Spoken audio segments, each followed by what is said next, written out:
manager of your Sugarland Skeeters, right? Gary Guy-Getty.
Now, ladies and gentlemen, please welcome to the field of its mascot in the Atlantic League.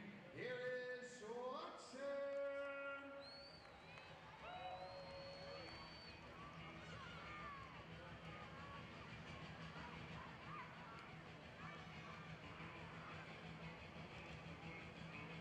And Swatch is brought to you by AGB.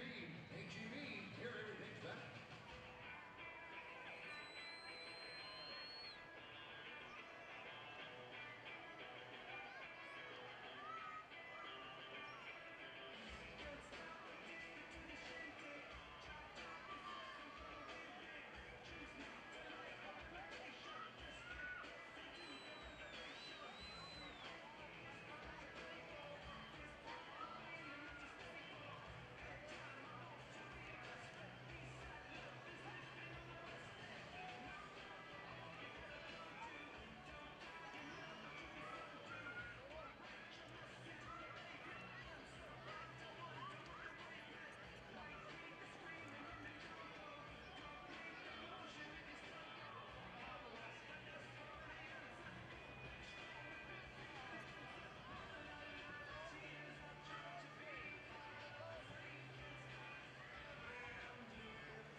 Welcome to Sugar Land, Texas. We are live at Constellation Field, home of your Atlantic League champion Sugar Land Skeeters, coming with a second half record of 10-11. They are 40-51 overall. They will take on the Patriots, who are 11-10 here in the second half. They are 53-38 overall and first half Liberty Division champions. Skeeters begin the day in third place in the Freedom Division, 3.5 games behind the front-running Barnstormers. The Patriots begin in second place in the Liberty Division, a half a game behind the Bridgeport Bluefish. Tonight, the Skeeters will send out former big leaguer right-hander Brett Marshall, 6-6 with a 4.34 ERA against Southpaw Efrain Nieves, who is 1-2 with a 4.43 ERA. Today's game number 92 of the season, home game number 46. You can hear all 140 home and road games here on 1560 AM. Hi, I'm Ira Lehman, joined again here by Brett Dolan, Andy Humphrey later, back in the studio producing tonight, Nathan Werner and Brett. Skeeters, who have not played the Somerset Patriots very well in their franchise history. In fact, overall, just 57-79. Have taken the first two games, and looking ahead towards the end of the year, if it's a potential playoff matchup and you're finally in the head of the other teams, the Skeeters have taken the first two games of this series. Can that help you down the road playoff time? Well, I think for the Skeeters, part of it is just playing better here in the next few weeks, and a couple of wins in a row and 3 wins in their last 4 games as a start. And as you mentioned, they've just not played well against the Patriots, although I think a lot of teams around the Atlantic League could probably say that in recent years. So, you know, if you could build a little bit of momentum, and I keep pounding on this drum, just win games at home, right? Win as many as you can at Constellation Field and take your chances then when you go on the road. Skeeters just 21-24 here at home, 19-27 on the road. But how much do you put into kind of the potential playoff matchups? And we have to start thinking about the little bit 38 games to go in the season. And really, this is the first year in a long time that the Atlantic League has really been rated. And the Somerset Patriots have had 14 guys signed. The Skeeters have lost some of their great players, including recently Michael Nix the last few days. And, you know, when you look around the entire Atlantic League, everyone has either been hurt by some injuries, mostly by being plucked from affiliated teams. But now you have really 8 teams that are very paritable. I mean, there's a lot of parity throughout the entire season. You can almost make the argument it's anybody's game, but do you give anyone an advantage? Well, I think you have a good point. I think there's been so much movement as of late. A lot of teams really don't resemble what they did, whether it's a couple of weeks ago or a couple of months ago. And as we see, even at the Major League level, if a team really gets hot down the stretch, sometimes a wild card team can buoy their cause right into the championship series, potentially a World Series. So, you know, the Skeeters had quite a run as well down the stretch. They have to find that, and it's easier said than done, but I think because there's so many teams trying to find their way with roster movement, it still is anybody's game. And when you look at really the Skeeters climbing close to 500 there, just one game under 500 here in the second half, and if you get over 500 against the Patriots by winning, say, 5 of 6 or 4 of 6. How much momentum is that more, not just because you won a series of 6 games, but beating a team that you've always struggled with? Well, I think that helps. It certainly does. But as we talked about it, sometimes it's 1 step forward, 2 steps back, 2 steps forward, 1 step back. Eventually, you need that little run, and whether it starts with a series victory, which, hey, it's tough to do when you're playing a 6-game series, but whether it's a series win at home or however it comes, you'll take it, because you've got to start getting not only to that 500 mark, but getting a few games above. Skeeters can win tonight. They will win their 3rd straight game, and that will officially be a winning streak, and then you can build from there. Well, the national anthem is ready to get underway here as both teams are lining up. When we come back, the starting lineups and the first pitch. It is time to play ball. We'll return right here to Constellation Field in just a moment.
Welcome back to Constellation Field. Time to take a look at the starting lineup for the visiting Somerset Patriots. Starting lineup brought to you by MemberSource Credit Union. Whether the Skeeters checking account, an auto loan, or a home loan, be sure to check out MemberSource's complete lineup at membersourcecu.org.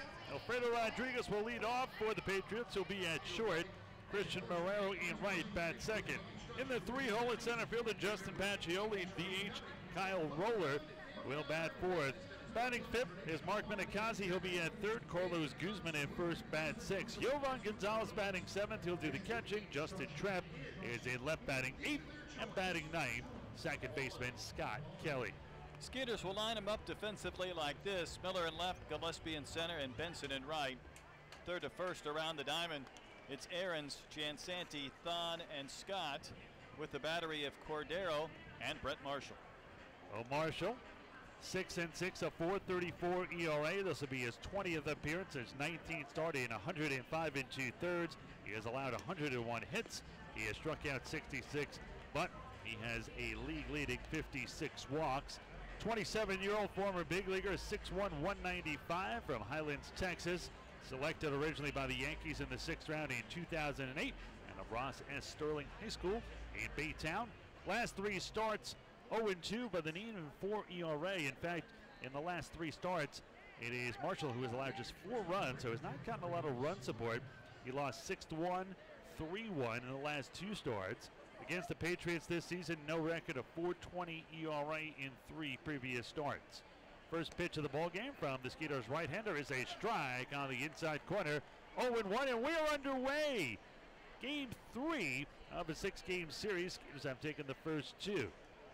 This one, another fastball and a strike on the outside corner. No balls and 2 strikes to count. Marshall in 2008 was named an All-State first team while attending Ross S. Sterling High School. The 0-2. Swan hit through the left side for a base hit. Not a good 0-2 pitch from Marshall. And the first batter, Rodriguez, will reach on a single. A 1-on, none-out for Christian Marrero, comes in at .320 with 3 home runs and 20 RBIs. This is Marshall's 3rd stint with the Skeeters. Last year, split time between AA Montgomery and Sugar Land. He was a combined 8-8 with a 6.20 ERA. 2016 for the Skeeters. Marshall part of the championship squad, 6-6 and a 4.33 ERA. His best season at AA with the Yankees when he was 13-7 with a 3.52 ERA. Leading off first is Rodriguez, and this one is a little bit low and away to the left-handed hitting right fielder Marrero. 1 ball and no strikes to count. Just underway, top of the first, Ira Liebman along with Brett Dolan, Andy Humphrey later on.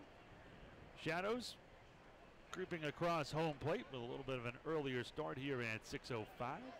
The 1-0, there goes Rodriguez. They throw down to second, right on the money, and the tag perfect, and it caught stealing easy by Rodriguez as Cordero guns him down, proving once again crime doesn't pay. So 1 out, none on here from Marrero.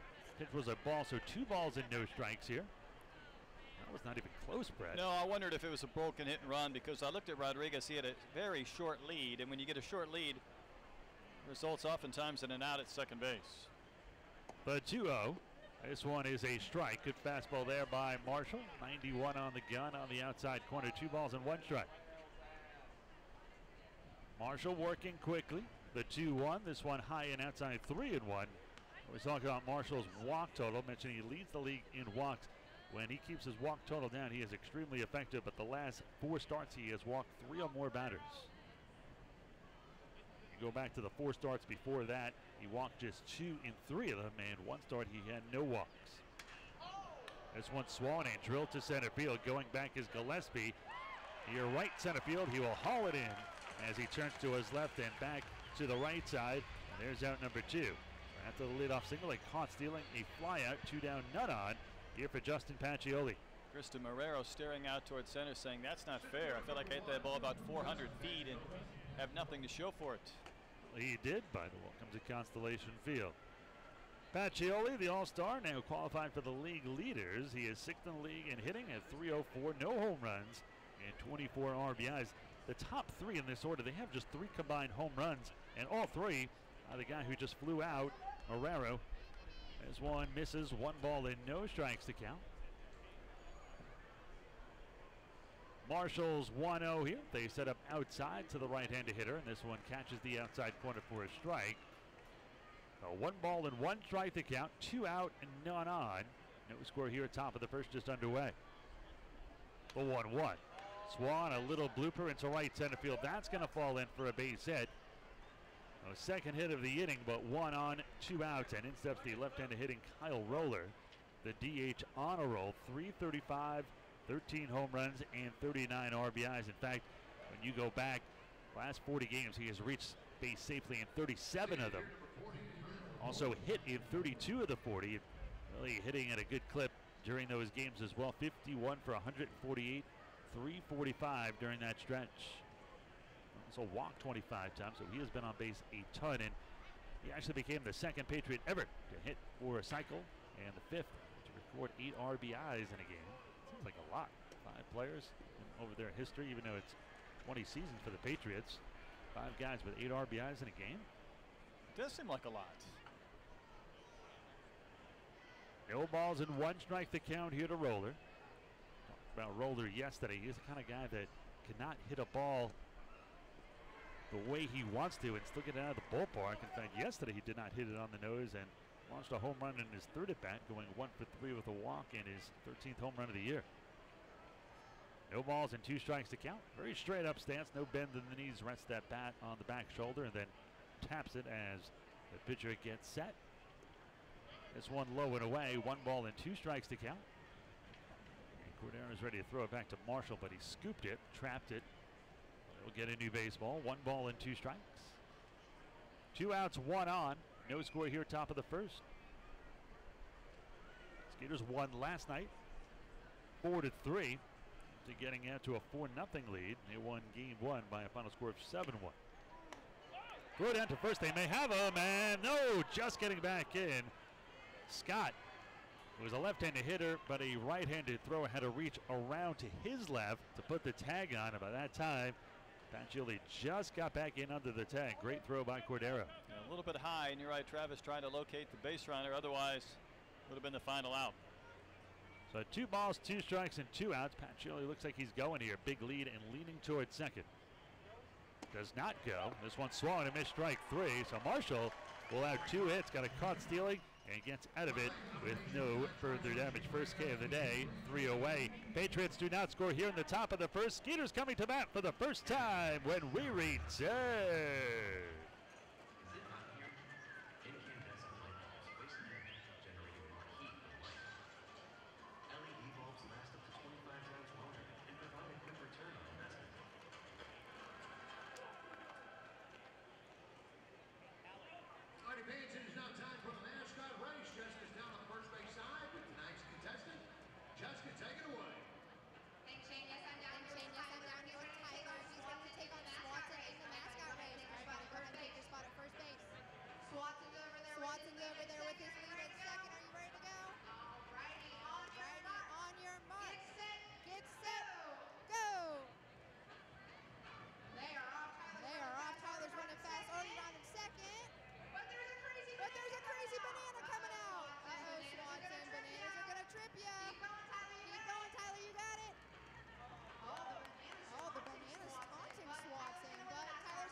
Time to take a look at the starting lineup for your Sugarland Skeeters. Joe Benson leading off. He'll be in right. Cole Gillespie in center, bat second.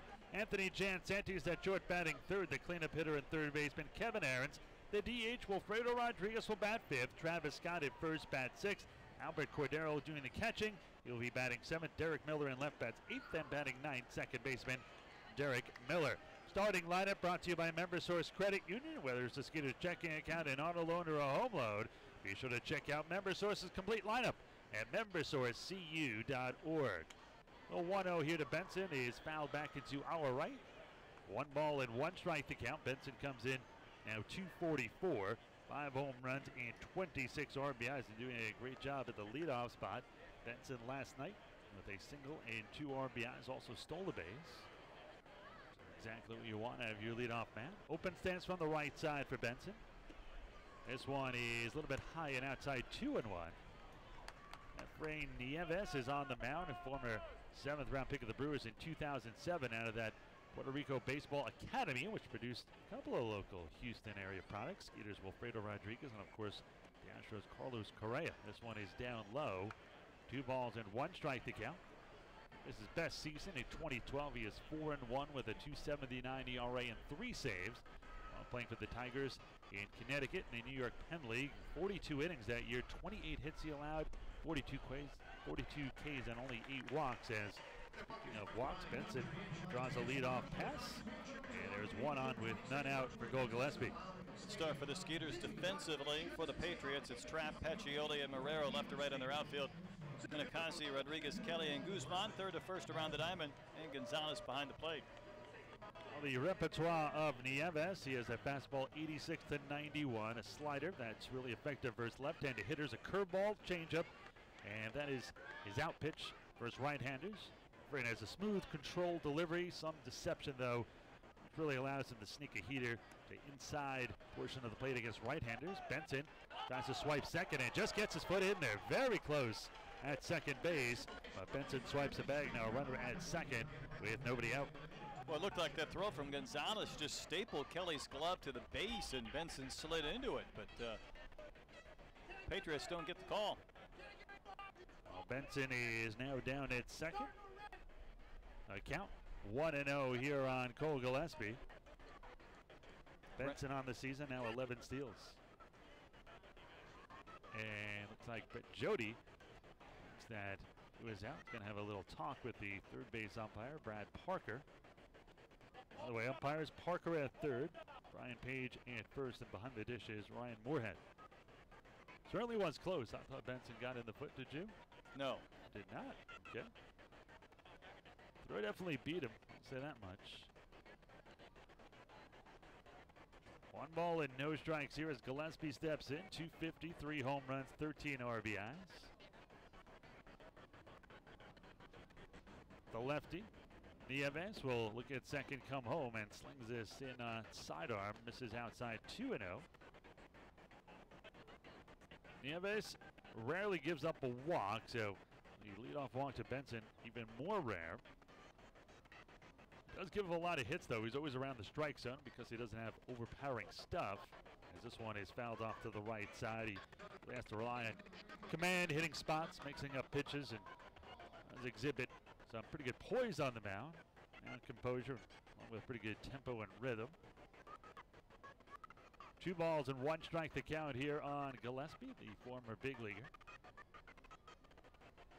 They're going to set up outside. The 2-1 way high and outside. 3 balls and a strike here. Nieves comes in 1-2 with a 4.43 ERA. This will be his 8th appearance. He is making his 5th start in 24 1/3. He has struck out 17 but walked 15 and allowed 29 hits. The 3-1 from the southpaw, high and outside again, ball 4. So a guy who usually has very good control, walks the first 2 batters of the game. The runners on first and second, nobody out for Anthony Jansanti. And would you consider a bunt this early with your 3-hole hitter? I don't think so, because of his ability to put a couple of guys on base. Granted, he didn't walk anybody in his last start in 6 1/3, but I hate to provide him a break and give him an out. I agree. Jansanti has hit in 5 of his last 6 as well, hitting .381, going 8 for 21 during that span. So has 4 walks. Let's see what he does here. I'll set up away. And this one a strike on the outside corner. No balls and 1 strike to count. Nieves, 27 years old, 6'1", 170. Baymont, Puerto Rico. Last 3 starts 0-1 with a 3.31 ERA, making just his second start against Sugar Land this year. His first start was on July 7th in a 12-0 loss to the Skeeters. He went just 3 innings, allowed 4 hits, 5 runs, 3 earned, a strikeout, 4 walks, went 66 pitches, 36 for strikes. Last year he began the season with the Patriots, went 3-0 with a 3.08 ERA in 9 games and 6 starts, then got picked up by the Korean Baseball League, where Skeeters' Michael Nix is headed to. The 0-2. Swan in tap back to Nieves. This is going to act as a bunt. Nieves one play at first. He'll get Jansanti 1-3 on the put up, and now second and third with only 1 away. Leads up Kevin Aaron's back in the lineup after over a week. Tweaked a grind, but back in action. Certainly his bat will be welcome to this lineup. Cleanup hitter here tonight, 277, 8 home runs, 43 RBIs.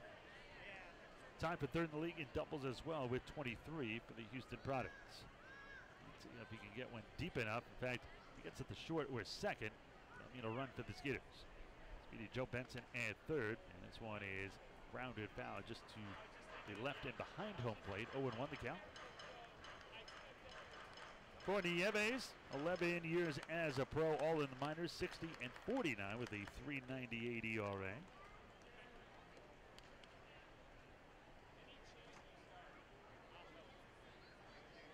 Nieves gets the side here. He set up inside, and this one is a strike on the inside corner. That's a movement on it. Started on around the middle of the plate. Squeaked over the inside corner. No balls and 2 strikes here on Aarons. Kevin in open stance from the right side. Taps that front foot as he leans on his back foot. This one Swan, a hit high in the air to right center field. This should be deep enough, and diving for it as that ball got away. Pacioli, that'll easily advance both runners. Benson comes out to score, and the Skeeters take a 1-0 lead here in the first. That looked like it was going to be a routine ball to center field, Brett. That wind carrying out towards right center just kept going away from Pacioli. Might have been an easier play for Marrero, but Pacioli had a beat on it so early in the sequence. He didn't give up on it, even though the wind made things difficult at the end.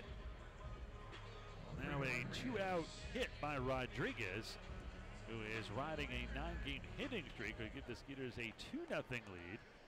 Number 9, 9-game hitting streak comes in. 342 home runs, 15 RBIs for the Skeeters' designated hitter. He is certainly not catching as much, and perhaps that equaling his hot hitting. Of course, the heat here in Texas, summer overall, certainly wears you down. 1 ball and no strikes to count here to Rodriguez.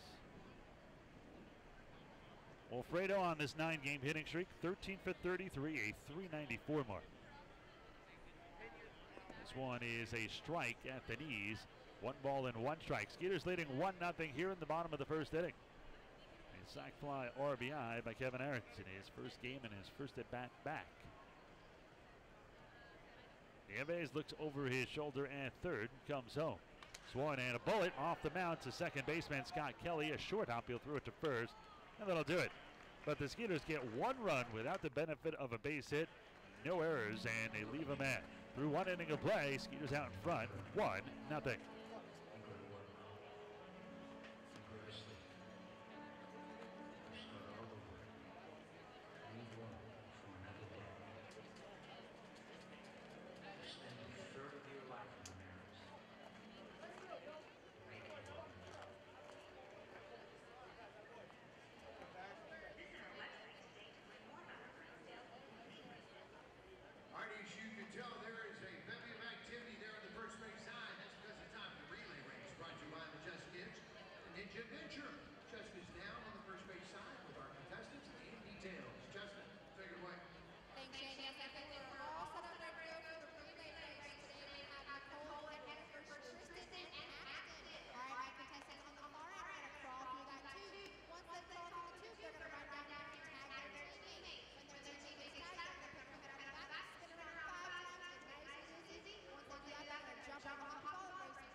We move to the top of the second inning. Skeeters are leading 1-0. The Patriots will bat 5, 6, and 7 here. It'll be Mark Minikazi, Carlos Guzman, and Jovan Gonzalez. Marshall back to work. Brett, who wears number 2, not Brett Dolan, but of course Brett Marshall. You got my attention there for a second. There's number 2, because played with the Yankees and played with Derek Jeter. And looking back years from now, he's going to say, hey, I got to play with 4 Hall of Famers. Played with A-Rod, Jeter, Rivera, and Ichiro during the 2013 season and his short stint with the Yankees. And really the rest of that team, he's going to look back and really have a lot to talk about. With Curtis Granderson on that team, Robinson Cano, Alfonso Soriano, Brett Gardner, Chris Nelson, who began the Skeeters season here before getting a job with the Royals organization as a coach. Of course, mentioned Rivera, CC Sabathia, Andy Pettit, Dave Robertson, who just came back with the Yankees, and even Blue Crabs closer Cody Epley. 1 ball and 1 strike to count here on Minikazi. They set up inside the 1-1, swung and missed. 1-2 the count. Repertoire for Marshall. He has a fastball, 92 to 96. 4-seam fastball, 2-seam sinking fastball. Good run on it as well. Slider. There's a hard bite to it as this one is fouled off to the right side. Also features a curveball and a changeup. Changeup really dives down for a decent fade and helps him retire the left-handed hitters. Brent, these days, there's a lot of sinkers and sliders, whoever 2-seam fastball. Rarely allows the home run. Really, the walk has been his problem. This one high, 2-2. Marshall actually allowed a career high in home runs, 17 dingers in that 2013 season, mostly in the minors. This one is low and away. 3 balls and 2 strikes to count.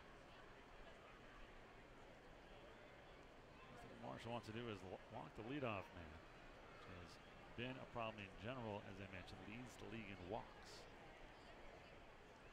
Payoff pitch, high ball forward. Marshall smacks his mitt. He knew that is exactly what he did not want to do. First walk of the day for Marshall. A leadoff hit here, leadoff walk here in the second. Skeeters are leading 1-0. Well, he missed in about every quadrant outside the zone. Outside, low, high. So now he'll have to face the left-handed hitting first baseman, Carlos Guzman. Guzman 252, 3 home runs and 41 RBIs for the 2017 All-Star. 1 run on no hits for the Skeeters, no runs on 2 hits for the Patriots. That looks a little lopsided. This one a strike on the outside corner. No balls and 1 strike to count. I suppose you feel if you're one of those rare pitchers who pitched a no-hit loss, you're like, yay, no-hitter, but we didn't win the game. Boy, it takes a lot out of it, doesn't it? Andy Hawkins comes to mind. Yeah, that's the guy I was thinking of. Got a chance to talk to him because after all the rules, when I was in the Cal League, he was a pitching coach, and I said, you know, they changed the rules where not only do you have to go 9 innings now, those 5-inning rain shortened ones don't count, but you have to win the game. And he said, well, I still count. I said, I would too. Yeah, you can't call it a no-hitter for a couple of decades and then say, no, it doesn't exist anymore. In fact, interestingly enough, kind of a separation point here. One of the reasons he lost that game, in fact, it was a 5-0 loss. It wasn't 1-0. Few errors behind him. One of those errors was by right fielder Jesse Barfield, who, of course, Jeremy played for the Skeeters last year and this season. Player of the Year in 2016. Helped the Skeeters win the championship and really killing it at Double-A for the Red Sox. I'm surprised he has not been promoted to Triple-A. Yeah, hopefully he'll get a chance at Pawtucket. The 1-2 by Marshall. Swung on and skied into left field, and Derek Miller doesn't see it. Now he's got it. That sun is blinding. Grabs it to his left. We're out number 1. Nice recovery by Miller. A 1 out, 1 on here for Jovan Gonzalez. Skeeters leading 1-0 here. Gonzalez comes in at .319, 3 home runs and 22 RBIs. Really terrific numbers for the All-Star catcher.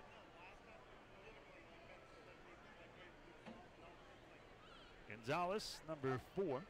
Bats here from the right side. Open stance for the catcher. Gonzalez 9 for his last 25. That is a .360 mark. Over his last 7 games has also driven in a trio of runs.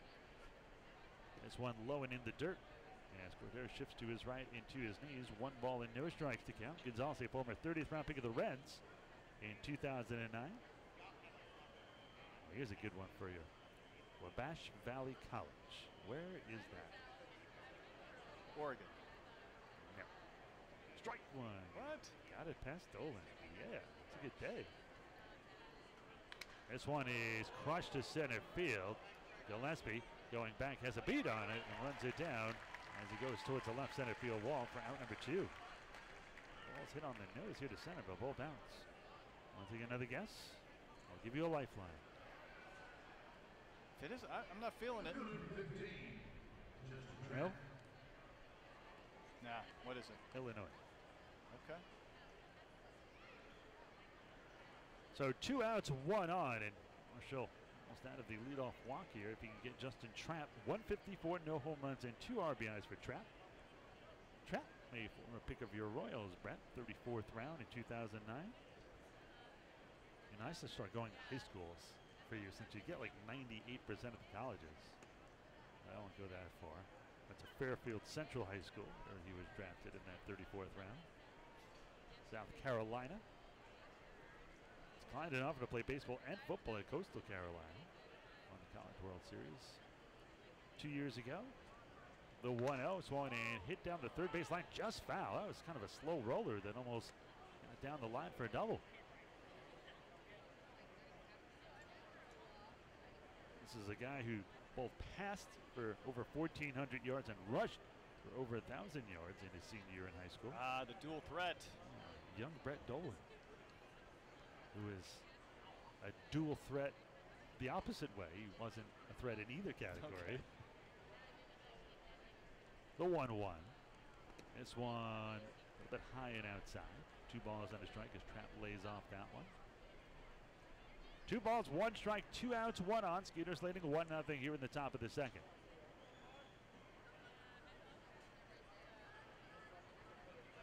Close stance from the right side for Trapp. They'll set up away, and this one is hit to the right side, right at Scott. He'll grab it in his chest and take it to first himself, and that'll do it. So nice job by Marshall. Pitches around the leadoff walk.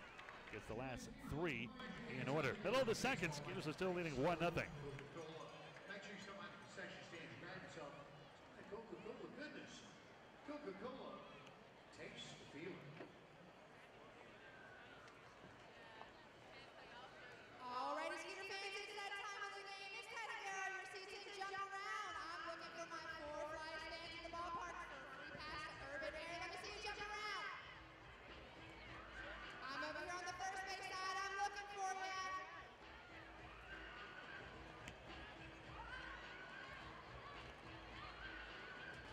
Let me see you jump. Up out of your seats. Come on, guys.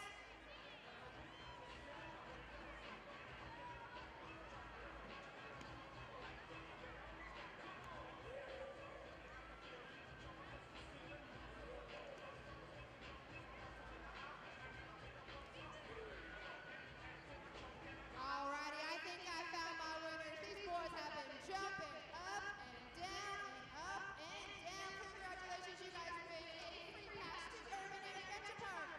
Back up to you, Shane. Urban Air Sugarland, one of 4 big county streamer indoor adventure park. Now Urban Air features the first Skyrider in the United States. Check that out. Also a Ninja Warrior course, dodgeball courts. That'll be no pit. Greatest trampoline attractions around.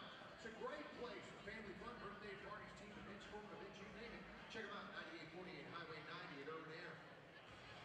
Ladies and gentlemen, your attention please.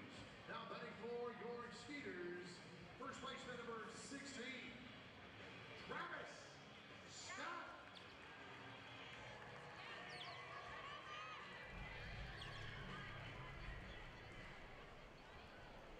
Now we start off the bottom of the second with New Jersey's own Bon Jovi as the Skeeters play the New Jersey Somerset Patriots here. They have a 1-0 lead. First pitch to Travis Scott is a strike 0-1. The count would be 6, 7, and 8 here for the Skeeters. Scott, Albert Cordero, and Derek Miller. It is a cool, comfortable 94 degrees with 55% humidity and feels like 105, although... Yeah, what part of that's cool and comfortable? I guess neither, especially if you're in a shirt and tie like you. Well, Although you do look sharp today, I'll give Thank you you. that. Purple shirt, purple tie. Your wife dressed you today? No. She picked it out a couple days ago. Swan skied down the left side, foul right in the first row past third baseman Mark Minikazi. Could be worse. It was 100 yesterday. First pitch. I'm sure you were in your air-conditioned lair. Yeah, air-conditioned studios where it's plenty cool. 1 ball and 2 strikes here on Travis Scott. Lefty-lefty matchup here between Efrain Nieves and the Skeeters' Travis Scott. This one way outside. Wow, I don't know where that was going. 2 balls and 2 strikes to count here on Travis. Travis starting to pick it up a little bit. Last 11 games, hitting .272, going 12 for 44. Shadows creeping towards the mound about halfway. Is that a slider he's trying to throw? Because it starts out on the inside and it goes so far outside, it's nowhere near even. Yeah, he really obtainable. yanked those last 2. It's tough. I mean, he's just pulled the pitch across his body pretty good. Payoff pitch here to Travis. Check swing, did he go? The appeal, yes. Scott was about a third of the way down to first. That is the first strikeout for Nieves, 1 down. A 1 out and none on for the Skeeters switch hitting catcher Albert Cordero, who will bat here from the right side against the southpaw. Cordero last 11 games, 8 for 34, and it's a .235 mark for the Venezuelan native. In steps Cordero. Skeeters are leading 1-0 here in the bottom of the second without the benefit of a hit. They set up outside here on Albert. This one catches the outside corner for a strike. No balls and 1 strike to count.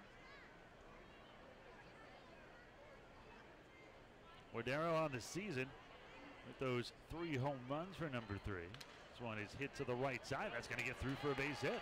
Didn't hit it hard, but there's a big gap on the right side between the second baseman Kelly and first baseman Carlos Guzman, with him hitting from the right side. And the Skeeters have their first hit of the ballgame, leading 1-0 here.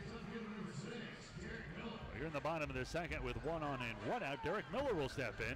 The right-handed hitting left fielder, 211, 6 home runs for number 6, 31 RBIs. He has doubled his career home run production here with the Skeeters. He had just 3 career home runs before he joined Sugarland, now has 6. First pitch by the southpaw to Miller. This one swung and hit into left center field. That's going to be a base hit, possibly more. And cutting it off is Justin Trapp. Going to third is Cordero. He'll be stopped. A double for Miller. And the Skeeters in business here. Runners on second and third with only 1 away. Great play by Trapp. He just got to that ball, which was really past him at that point when he stopped it. Didn't get to it. It would have went to the wall, been a run, and probably a triple for Miller. Let's see if the Skeeters can add another run here. They're up 1-0 here in the bottom of the second, as the number 9 hitter Dickie Thon will step in. Dickie 154, no home runs, 1 RBI. He's 2 for 13 in 4 games with the Skeeters. And Thon actually means there are 4 generations of professional baseball players in the Thon family. This one swung and missed. Back to his great-grandfather. As Dickie Thon's grandfather, who played with the Astros as an all-star. We were talking about it yesterday on the air. You know, everyone always talks about the accident that he had, got hit in the eye after that all-star season, but he wasn't playing a decade in the majors after that. Now, granted, he was never quite the same, but after something that traumatic, you know, playing a couple of years would have been an accomplishment.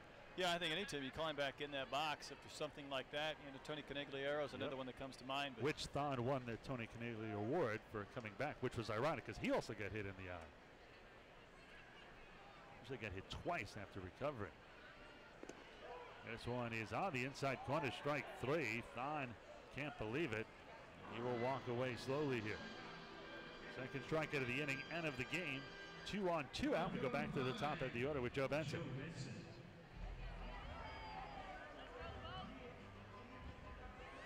So in steps Benson, who walked, stole a base, and scored the lone run of the game. Skeeters leading 1-0 here in the bottom of the second.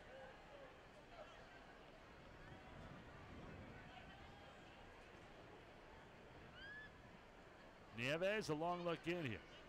Take a peek at Cordero in third. fire at home, and this one is a little bit low. 1 ball and no strikes to count.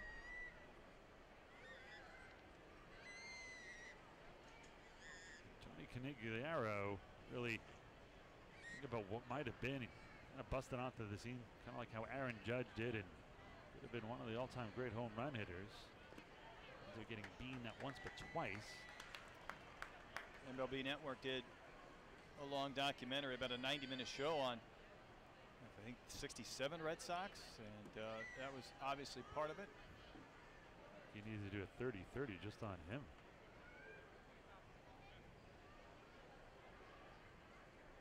This one swung and missed.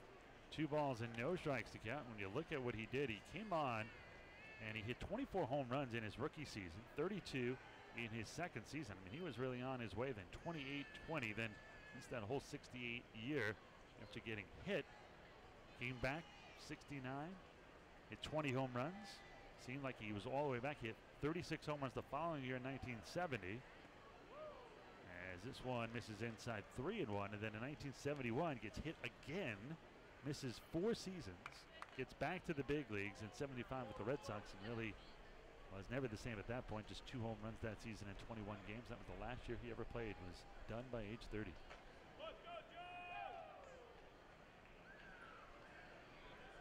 The 3-1 here to Benson. This one is tapped back to the mound, left side. Nieves will throw it to first, and that'll do it. Skeeters get runners on second and third with only 1 away, but cannot drive in another run. But through 2, there's still the Skeeters in front, 1-0.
Well, if you like Texas country music, you want to be at Constellation Field on Saturday, August 19th at 6:05. Stay late after the game for a live post-game concert from Mickey and the Motor Cars as part of the Skeeters post-game concert series, sponsored by Bud Light. To get tickets, call 281-240-HITS or visit the Skeeters online at sugarlandskeeters.com. Well, here in the top of the third with the Skeeters leading 1-0 over Somerset, the Patriots will bat 9-1 into Scott Kelly, Alfredo Rodriguez, and Christian Morero. All in steps Kelly. Kelly made this season out of a tryout a few years back and has reached base safely in 34 of his last 40 games.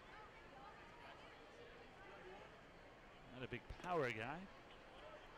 Against the Ducks this month on the 15th. Hit just his 3rd home run as a pro. Has great speed. Certainly batting here leadoff in the number 9 spot. You definitely want to keep him off. He has 23 steals on the season. This one is low and away. 1 ball and 1 strike to count. Didn't he get his first professional hit here? I think that's about right. 1 ball and 1 strike to count. Kelly stands very close to the plate, deep in the box with an open stance from the right side.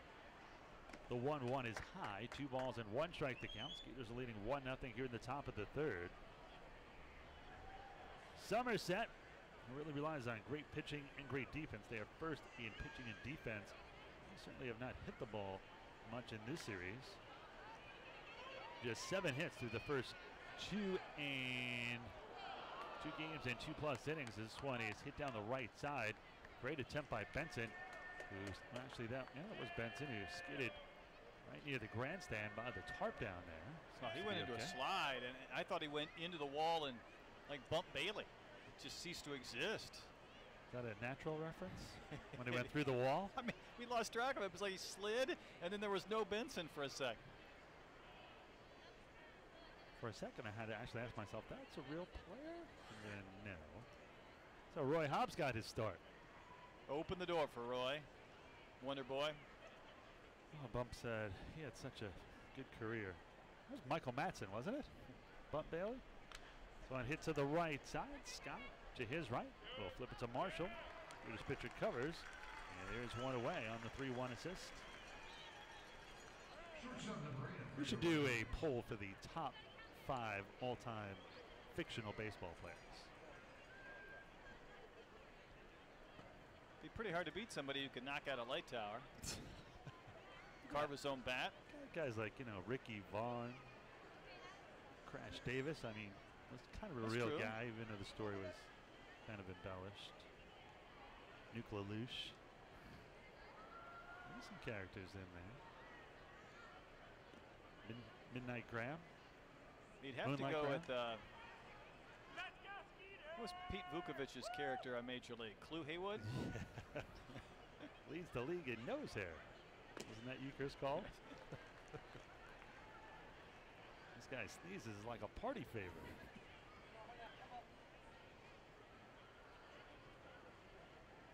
The 1-1. This one is a little bit low and away. 2 balls and a strike here. Skeeters leading 1-0 here in the top of the 3rd. Oh, missing another great character. The 2-1. This one is fouled off to the right side. Benson near the grandstand. Does he have room this time? No. It just disappeared again. Yep. Right into those cornfields. Oh, there, he's alive. Good.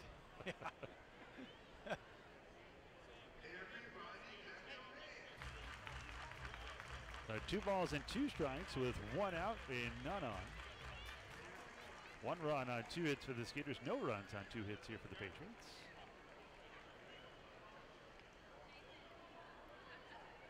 Marshall can polish off Rodriguez here.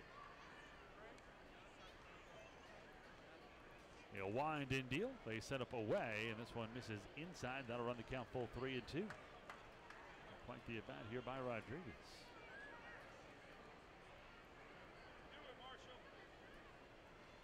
Willie Mays Hayes. Forgot about him. Oh, yes. Payoff pitch. This one is just a little low. Wow, that didn't miss by much. Marshall does not get the benefit of the call. Walks his second man here tonight. Run like Mays, hit like Hayes. That's right. For every one you pop up on the air, you owe me 10 push-ups.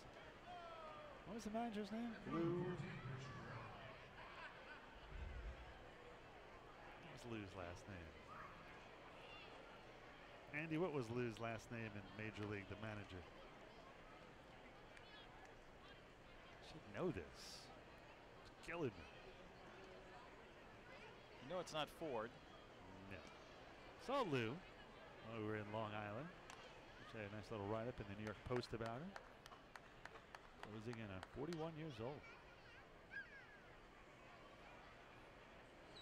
And he told me about one of the baseball myths, since it was used against the Ducks in a game before.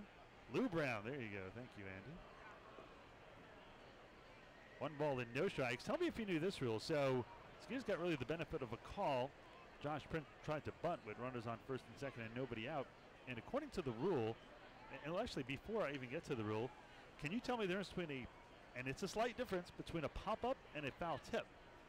Because keep in mind, if you catch a foul tip, it's just a strike, even if it's on 0-1. I think it'd probably have to be head high.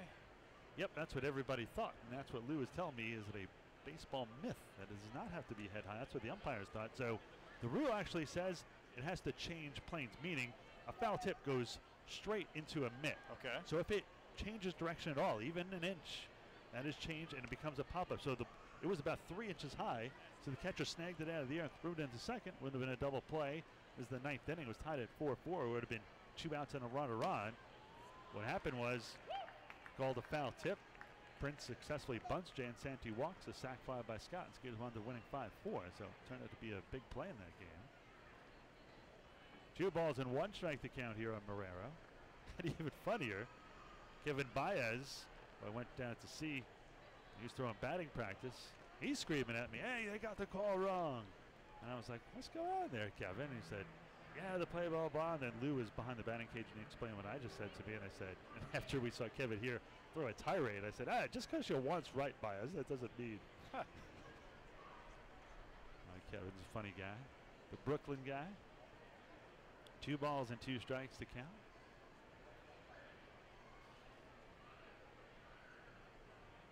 The right-hander Marshall kicks, fires, and this one is swung and fouled off.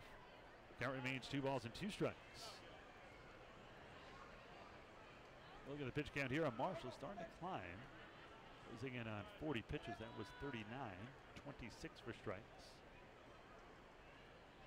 So 2 balls, 2 strikes, 1 out, 1 on. Skeeters leading 1-0 here in the top of the 3rd.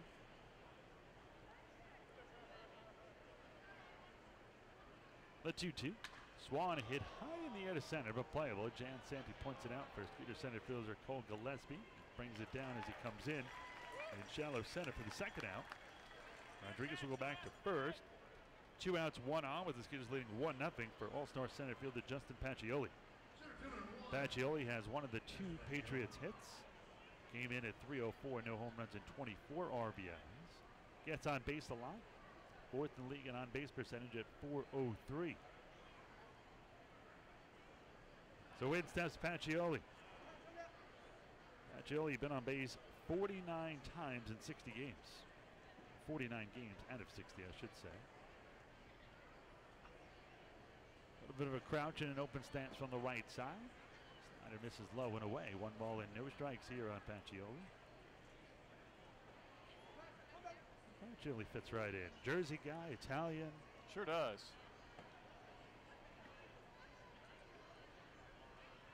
He'll be running the White House communications office pretty soon.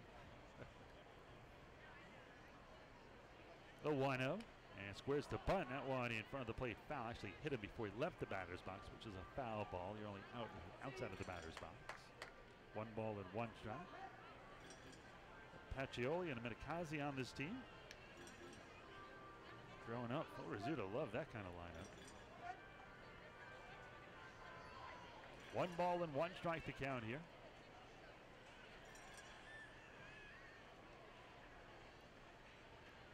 Long look in here by Marshall. They set up away in the 1-1. This one high. Cordero comes up ready to fire it down to first, but holds on. 2 balls and a strike on number 1, Justin Pacioli.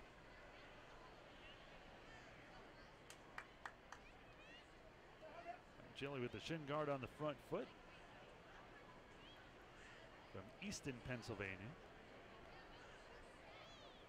This one inside. 2 balls and a strike. Excuse me, 3 balls and 1 strike to count. 24-year-old, a former 10th round pick of the Padres back in 2015.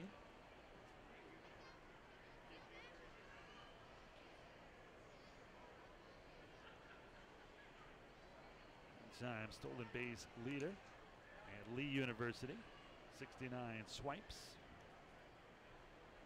Was a 3-time All-Patriot League selection. Fits right in with the Patriots, doesn't he? In the Patriot League. Sure does. Went to Somerset. Also 5th all-time Lehigh University batting-wise at .344 career average. Just one a strike on the outside corner, 3 into the throwdown to first. Getting back is Rodriguez, so he will be moving on this pitch from first with a 3-2 count, 2 down. Lineup hitter, left-handed hitting DH Kyle Roller on deck. Skeeters are leading 1-0 here in the top half of the 3rd inning. Trying to win the first 3 games of the 6-game series here against the Patriots. There goes Rodriguez. The 3-2 popped up right side. Travis Scott has room in foul territory, going towards his own dugout, and battles the winds to bring it down for the final out in foul territory. No runs, no hits, no errors. One man left on base. Middle of the third. Skeeters still in front, 1-0.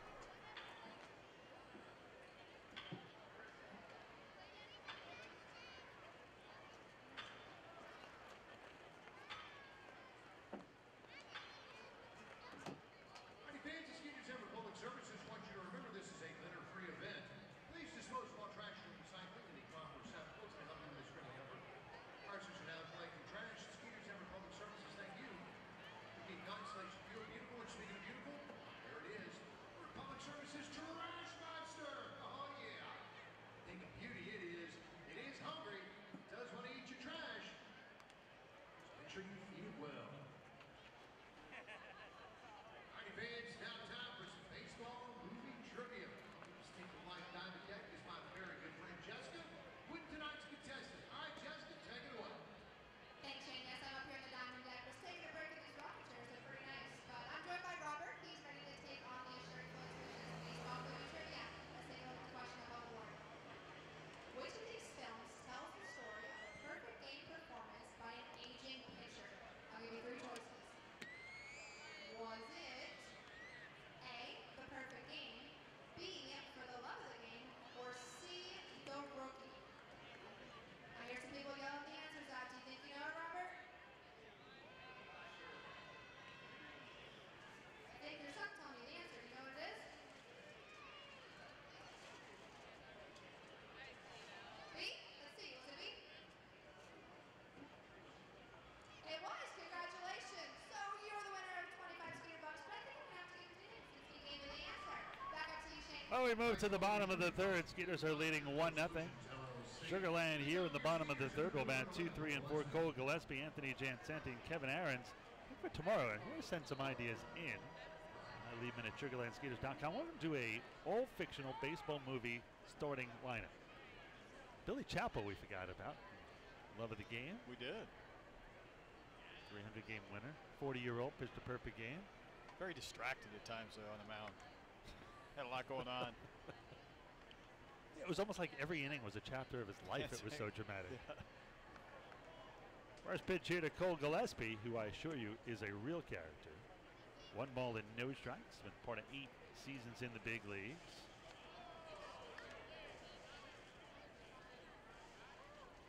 Actually, you could probably use Billy Chappell's catcher in that movie as my fictional starting catcher. This one's sky to right field. Christian Marrero underneath it, and he'll bring it down for out number 1. A 1 out, none on here for Anthony Jansanti. Anthony grounded back to the pitcher his first time up. Anthony only hit very well as of late. Mentioned what he's done over his last 6 games. Really, even over his last 10 games, 11 for 38 at 289 more. With earlier this season, he set the Skeeters' new hitting streak record with 26, and a good year for streaks for the Skeeters.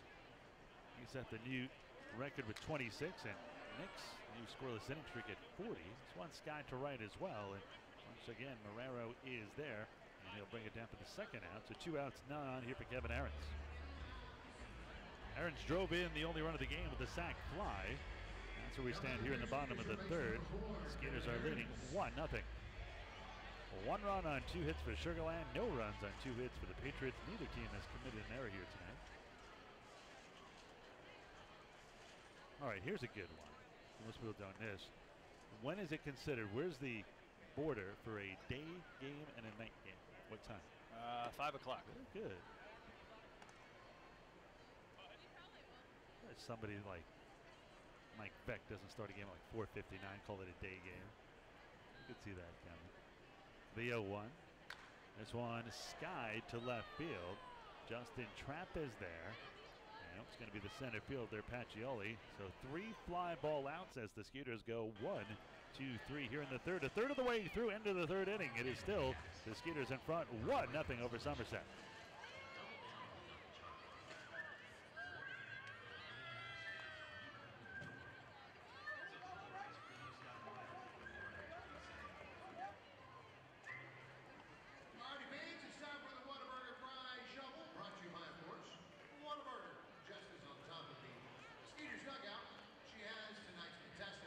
Along with all the details, so Jessica, my friend, it is all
Well, we move to the top of the fourth. Skeeters have the lead, and to keep this one rolling, it's my broadcast partner, Brett Dolan. Brett. Well, it's 4, 5, and 6. Roller, Minakazi, and Guzman against Brett Marshall.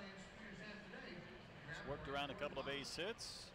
Roller struck out back in the first. Certainly a power threat in this lineup with 13 homers, 39 runs knocked in. Originally a Yankees draft pick, high pick, 8th round out of East Carolina. We're kind of on a trivia kick tonight. There's the first pitch to Roller, and a breaking ball finishes down and in. Do you know what great player right now in the majors committed to East Carolina but never made it there because he went the pro route instead? Do I get a team? It's a high fly to center field. Gillespie drifting slightly to his right. He'll make the catch, and there's one gone. Division AL West.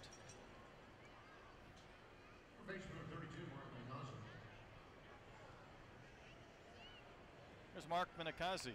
He walked back in the second. Gonna need to take a further look at this.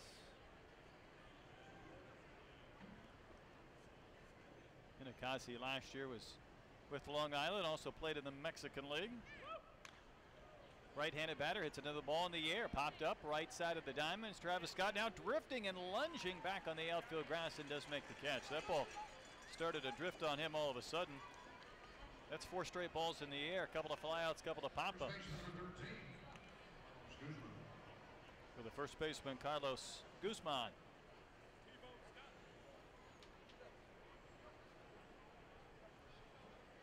Is he currently playing? Yes, one of the best. I'm gonna say then Mike Trout. Mike Trout. Yeah.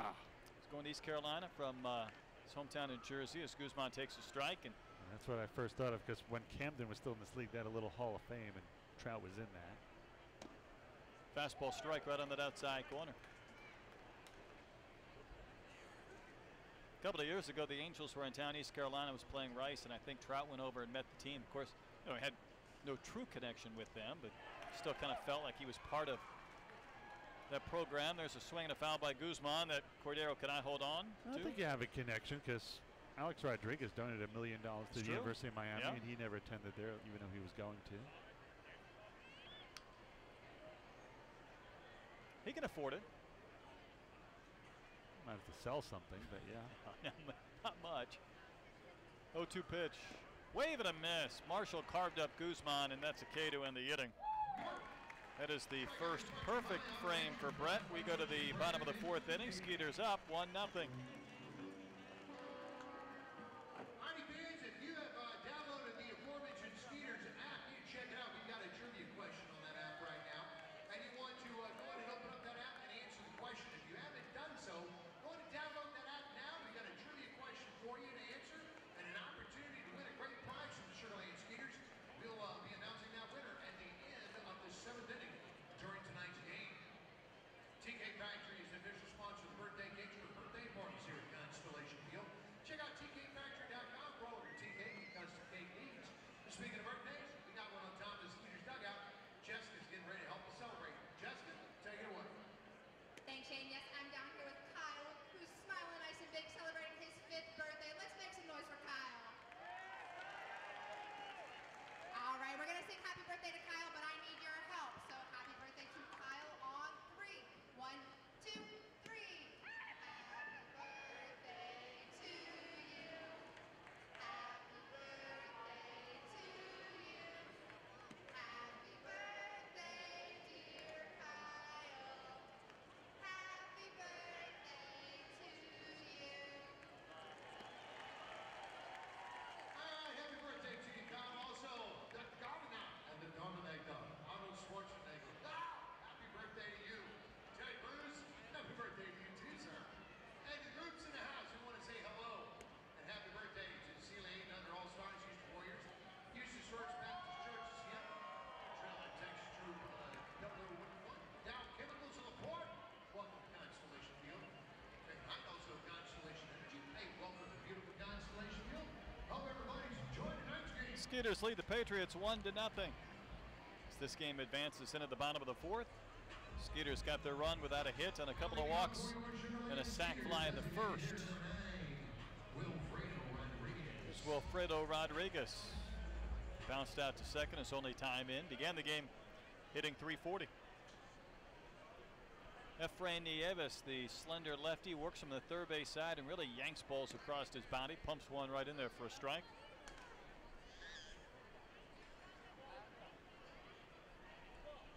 Played in the Puerto Rican Winter League this past offseason. And the 0-1 is over that inside corner for a called strike.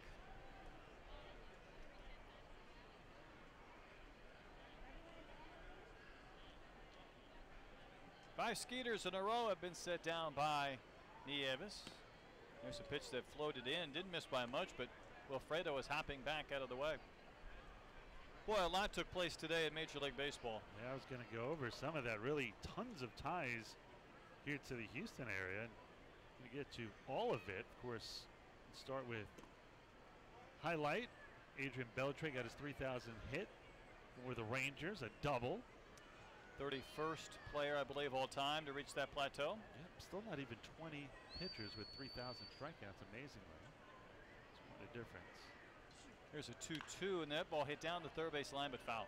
And of course, Hall of Fame, and also wanted to ask you a question about this, how you feel about Bagwell, of course, got in, and Pudge, you spent some time with the Astros, just a small period of time, and of course, Tim Raines got in as well. So let's say if you're an Astro fan, do you consider, you know, maybe 1 1/3 players got into the Hall of Fame today? You know, Pudge played a little bit of time. That ball hit well down the left field line. It's fair. It's going to roll into the corner. Head into foul territory at the base of the 325 sign. And Rodriguez has a double. There's now a 10-game hitting streak for Wilfredo. No, I certainly do. You know, Don Sutton, Nolan Ryan, all guys that played for the Astros. The bulk of their career was not in Houston, but guys that participated on teams that were Hall of Famers.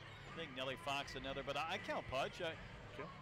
He didn't play long, but he had his 300th homer in an Astros uniform, and I know because I called it. And it's at Wrigley into the basket in left center. So one of my favorites, and I'm glad to see Pudge in there. So if you're, say, a Marlins fan, do you take some recognition that Raines played just a short period of time at the end of his career? You might. Getting in there. Also thought it was cool. Travis DeBun, he's going to pop one up, and this ball will be caught by the catcher, Gonzalez. A little bit in foul territory up the first base side. So Raines, I don't think a lot of people realized, went back to the Expos before he retired the last few years, which is kind of neat. Also, kind of a sad note today. Lee May died. I didn't know that. Spent some time at the Astros. He was in his early 70s. And he hit 354 career home runs, and bring that up because that has some significance here as well, and I'll get into that in a moment. Here's Cordero. He singled in the second inning. Skeeters leading 1-0, bottom of the fourth. Pitch finishes down and in from the lefty Nieves.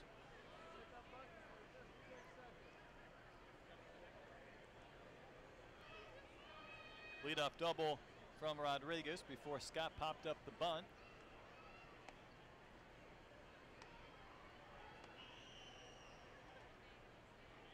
And the 1-0 pitch. Boy, that pitch floated and dropped, and Cordero took a healthy swing right over the top of it. So May had 354 career home runs, tied with Luis Gonzalez. Guy who played in this league, his dad, Greg Vaughn, 355, good for 87th all time. Then Carlos Lee and Yogi Berra at 358. Johnny Mize at 359, and Gary Gaddis at 360. About that. And then right above the G-man is Joe DiMaggio at 361. So Carlos Lee hit the same number of home runs as Yogi Berra? Carlos Lee, same amount of home runs as Yogi, yes indeed. Lee May, really kind of an underrated player. I mean, I remember at the very end of his career, and I kind of brought it up before, you know, if May was considered a Hall of Famer, and he's certainly very borderline, although he's got some pretty good arguments. Spent a little bit of his time with the Royals. Would you take any solace in that? How long was he there? Let me see here. Not long. I mean, he certainly wouldn't, you know, you Last identify. 2 years of his career, Yeah, 2 probably. years, I mean, 81, 82. You acknowledge that they were part of the organization, of course, but that's why there's only one cap on those plaques. Cooperstown, you pick the team that they made their true mark with.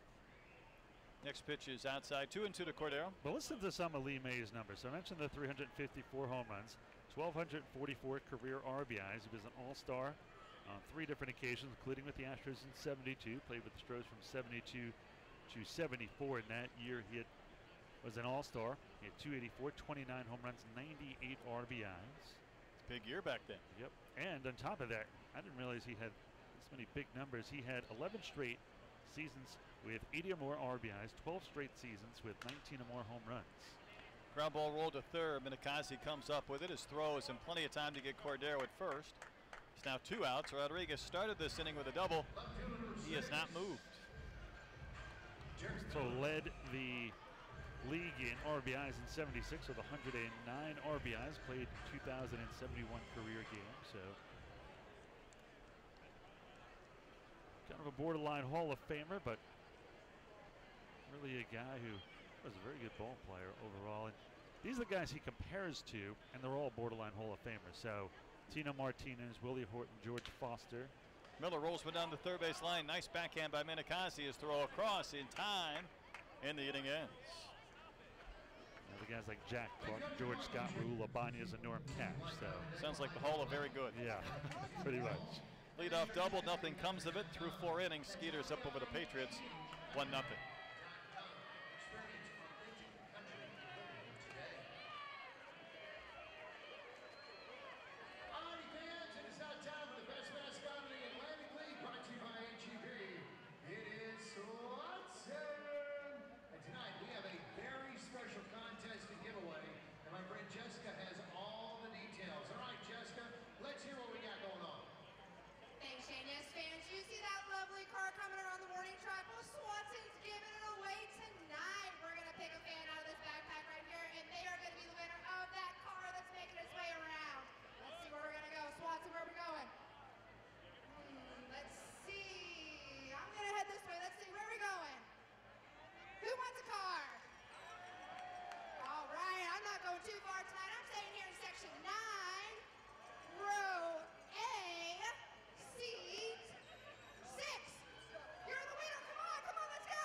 We head into the 5th inning.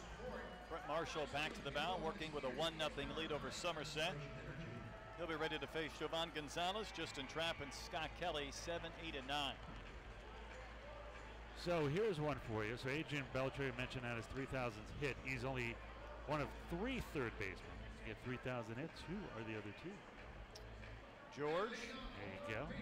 So you need to get and that third baseman is a pretty small group at the Hall of Fame. Yeah, I don't think Brooks got there. So no, he did not. Wade Boggs. There you go. It's not an easy one.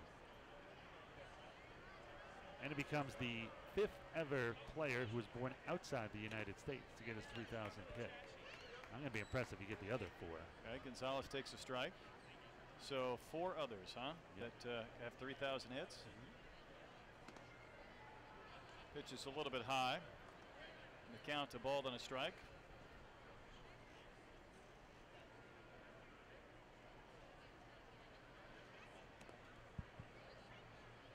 Marshall's next one misses to Gonzalez, and it's 2-1.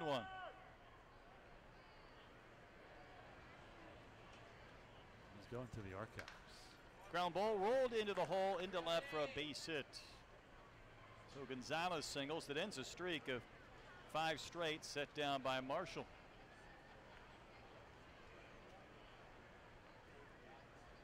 To number 15. And it brings up Justin Trapp.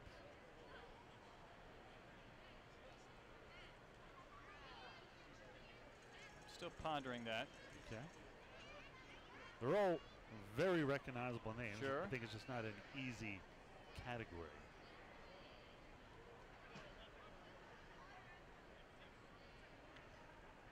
Trapp rolled out to first his only time in. He shows bunt. The ball is in the dirt. There's a snap throw down to first. Gonzalez gets back in standing. Want me to give you a hint at all of them? Well, Clemente's won. There you go. Finished Okay. with an even 3,000. Yep, very good. So that's 2 of the 5 with Beltray.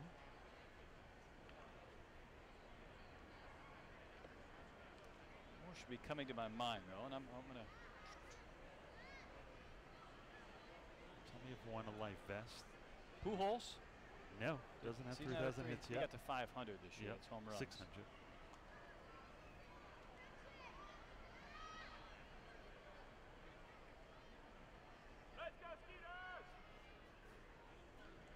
Skeeters leading 1-0 in the 5th. Marshall's next one. That's way high. Not even close. Might have taken this long enough, but you may have to. Okay, one of them still playing.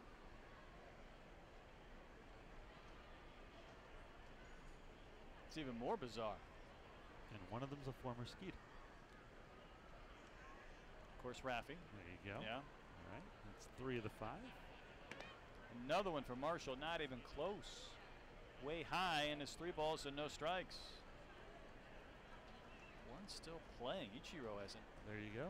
That's one of the other ones. Okay. That's 4. The other guy's tough only because I don't know if I knew he was born here. I thought he was born in the States. Pitch a little bit low to Trapp. That's ball 4. The first 2 have reached. 7-time batting title winner. 7-time batting title.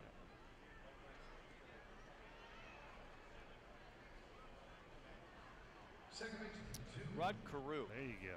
Panama. Very good.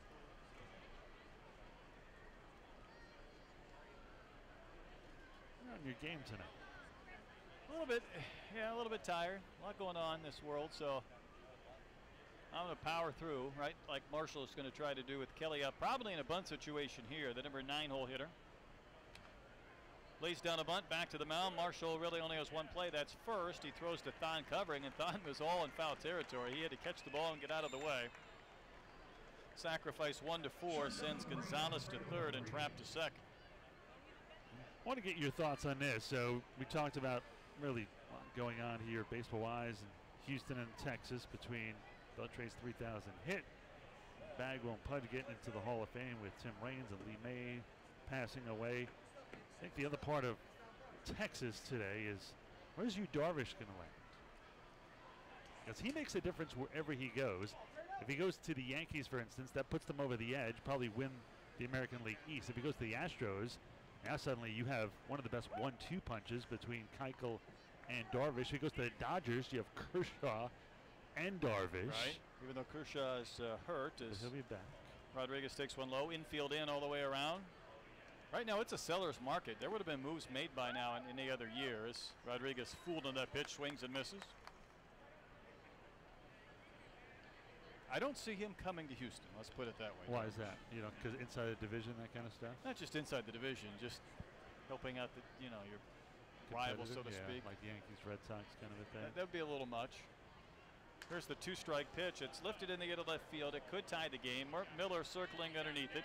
He's going to make the catch. Gonzalez is going to tag. Here comes the throw. It's in the air. It's up the line. It's cut off. The throw to third is going to be not in time to get Trapp, who advances, and the game is tied at 1.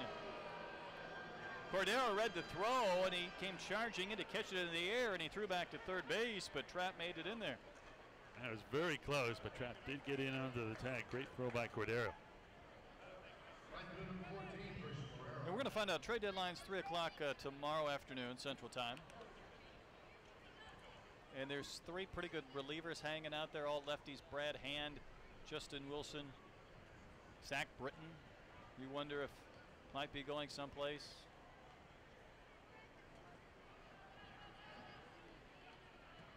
Now 2 outs in the inning, ball game tied at 1. Here's Marrero, twice he's fly to center. What are your thoughts on one of them coming to the Astros? Boy, if you had asked me a week ago, 2 weeks ago, I would have thought for sure they'd get a reliever and maybe a starter. There's a breaking ball in there for a strike. I'm less and less convinced. I say a closer only because, I mean, look what the Yankees have done where, you know, they go for Robertson, who's a closer. Now he's a 7-inning guy, sets up that bullpen nicely. Right. And if you put Giles into a setup role, that's quite a 1-2 punch now. Well, especially because Will Harris went back on the DL. McCullers was bad again for his 4th straight start. And, you know, that invincibility starts to get chipped away just a bit. Next one to Marrero, high and outside, 2 balls and a strike. Detroit winning 13-1 today. Verlander over McCullers. Verlander, another guy who could be on the move. Yep, he used 80 pitches to get through 4 innings, but still went 6 scoreless. 2-1 way inside and low, and it counts now 3-1 to Marrero with trap at third base and a run in the bank. I don't know how he would work, but I have a feeling he's a guy you can get cheap prospect-wise, only because Tigers might want to dump the last 2 years of his contract, and even though he's making big money, it's only 2 years. Well, there's a vesting option, though, and I feel like Marrero was just given ball 4. He was. 4th walk, base. despite being intentional. Runners on the corners. 2 down for Pacioli, the 6th best hitter by average in the league, and he has a hit tonight. I think the strategy here is lefties both before and after Pacioli on a righty-righty matchup here. We're going back to it. Do you think Darvish stays put? I don't think he stays put, but I think he comes back to the Rangers as a free agent. I think that's the thought. That's why getting rid of him I don't think is a bad move, because you get prospects, then you get him back, kind of like what the Yankees did with Chapman. Ball one's outside of Pacioli. You know, the team that I think has done the best in all of this has actually been a seller. White Sox? The White Sox. Yeah, they've done very well. Extremely. We'll see how it turns out. Here's the 1-0 pitch. That's in there for a strike from Marshall. The Yankees got Garcia today, and they said, you only give up 2 pitching prospects. So one of them is 14-1 at A and AA, and that seems like a little bit high of a price for a guy who's been injured and has some off-the-field issues. Catcher Cordero sets up way in. The pitch off the hands, hit on 1 hop to the shortstop. Jan Santi throws to second for the force on Marrero, ending the 5th inning. But the Patriots get a run to tie. They leave a man at third. We're halfway done. Patriots and Skeeters tied at 1.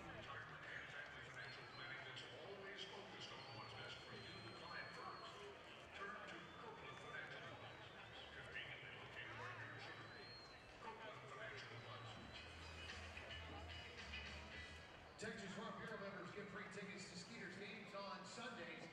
Just show your proof of current membership. TDC your ticket office. You score 2 free tickets. Sunday home game. Visit with your local agent. Become a member of Texas Rock Bureau.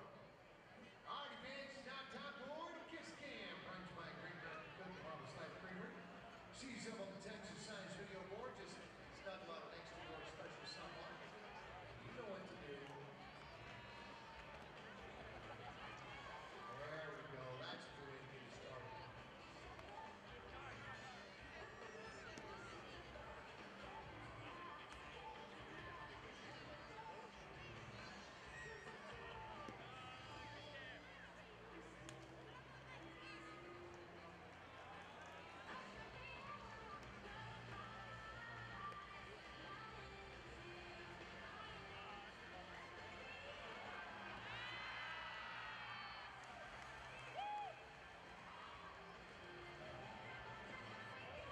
Great American Cookie Marble Slab Creamery, proud to serve Skeeter fans right here in the Village Selection Field.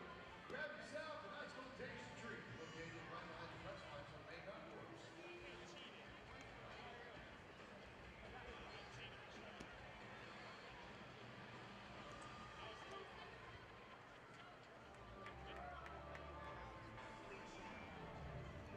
Skeeters and Patriots tied at 1 as we go to the bottom of the 5th inning. Leading on for your Sugar Land Skeeters, Sickles number 18. I believe the umpire's looking at me, wanting the he lights is. on. Yeah, I got you. No problem, Ryan. Wrong dude. Here's Dickie Thon. Thon, then Benson and Gillespie. 9-1-2 against the left-hander Nieves. you have to wait till this inning is over? That's what I thought too. There's a swing and a foul back. I'll tell him that the next time he points at me. Just pointed over to our left. I'd like to wave him in on double switches or, substitutions. I like to nod and say, I got it, no problem. I'm not the guy who needs to have it, but I've got it. There's an instigator. Here's the 0-1 to Thon, a little bit high for a ball. We're talking about some of the things that took place today in baseball and maybe some of the things that haven't with the trade deadline. Here's one for you, though. Steve Pearce hit a walk-off grand slam today, and it's the second one in 4 days he's hit. His Thon waves and misses at something off speed, so he became the third player to hit 2 walk-off slams in the same season. Jim Presley did it in 1986, but his 2 slams, Pearce's, have come in 4 days. Pretty impressive. Same series? No, but here's the irony. So one that today came off Bud Norris, former Astro. There's a roller to short, fielded by Rodriguez, who will throw out Thon. There's one gone. Pearce, a former Astro, hit one today of Bud Norris, a former Astro, and it was Norris a couple of days ago who gave up a walk-off grand slam to Encarnacion in Cleveland. So he's given up 2. Wow. Irony can be very ironic, I always find. That was a strange game because they scored 6 runs in the 9th and came back to win 11-10. Here's Benson. He scored the lone run for the Skeeters, but he walked in the first. He chops one to short. Nice high hop for Rodriguez, whose throw is perfect. And Rodriguez is taking care of both of Thon and Benson here in the bottom of the 5th inning. There's 9 of the last 10 retired by Nieves in 5 straight. Cole Gillespie making his way to the plate. Walked in the first, flew out to right in his last plate appearance.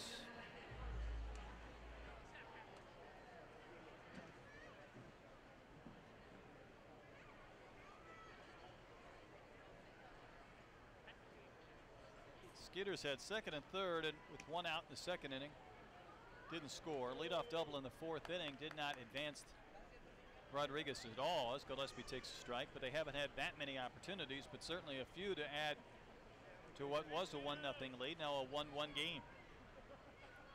Here's an 0-1 pitch. Inside missing with a fastball.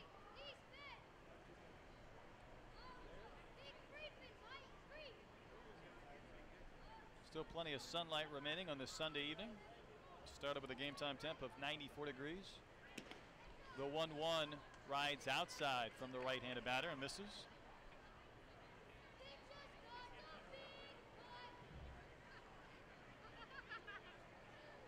Skeeters looking for their 3rd straight win against the Patriots. Ground ball up the middle and through for a base hit to the left of second base, retrieved by Pacioli in center. And he'll play it back in. 2-out single. Gillespie's 5 of 6 in stolen base attempts. I think I send him here. Chansanti steps to the plate. The only problem with sending him here is that you got a lefty Nieves on the hill and Gonzalez the better of the 2 catchers for the Patriots.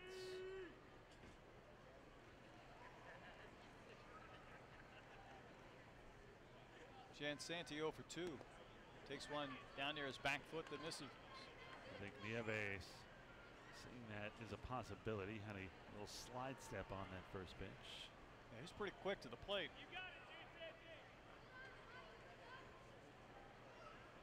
Cleanup hitter Kevin Aaron's on deck. We're in the bottom of the 5th. There's a chopper up the third base side, going foul. Took a left turn in front of the bag.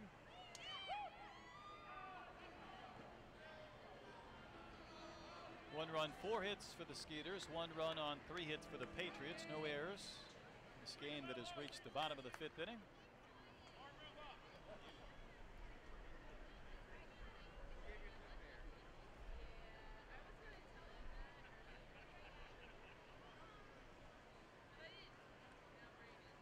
So a 2-out single by Gillespie has continued this frame. Here's a 1-1 pitch. Jansanti hits it in the air, right center field, rather well struck, but Pacioli back into the gap will get there, make the catch in front of the warning track near the ice house, and that ends the inning. So the Skeeters get a hit, but they leave a man, and we play 5 innings in a 1-1 game. Keep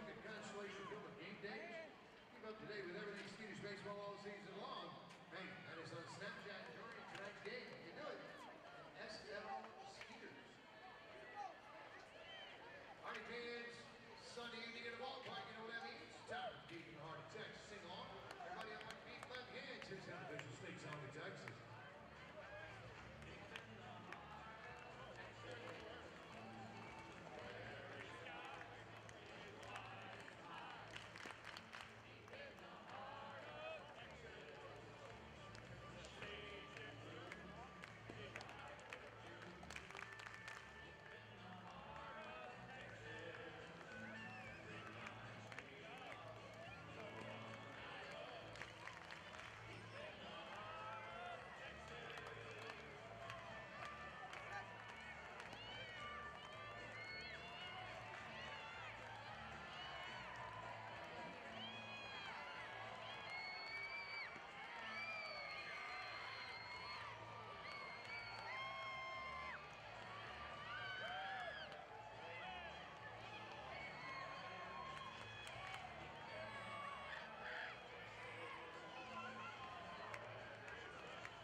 Played 5 innings at Constellation Field on this Sunday night.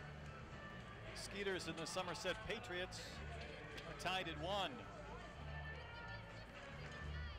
Kyle Roller will lead off this 6th inning against Marshall. Touched up for a run last inning. Roller, though, has struck out. He's fly to center. Opposing hitter, big numbers. Someone Marshall would love to retire to start this inning.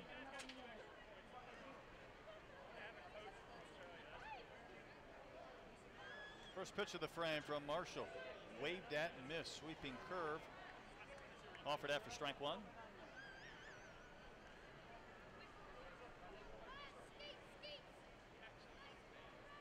Marshall kind of a compact windup. His pitch cut and a missed. Roller chased one just off that outside corner. It's quickly 0-2 to the Patriots cleanup hitter. Marshall working quickly with no one on, and Roller just gets a piece and taps one foul back near the Skeeters on-deck circle. Speaking of on-deck circles, and we talked about Adrian Beltre reaching 3,000 hits today. What do you think of his issue the other day when he was told to move near the on-deck circle? So he moved the on-deck circle 10 feet and got ejected. Yeah, Andy was talking about that yesterday.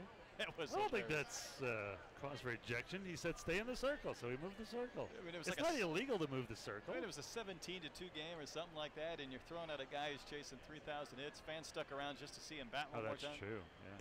1-2 pitch, backdoor offering just missed.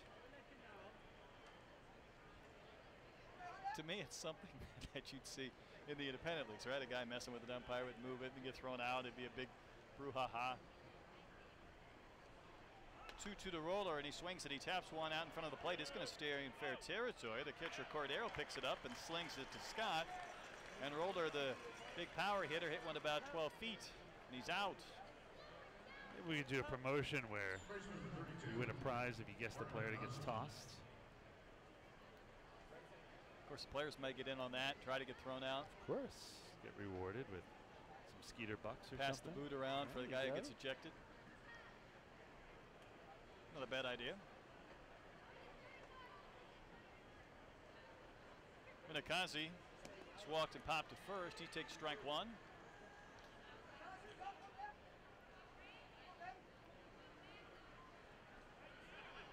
One game here at the top of the 6th, the Constellation Field. There's a pitch between the belt and the letters upstairs, and it's 1-1 to the Patriots' third baseman.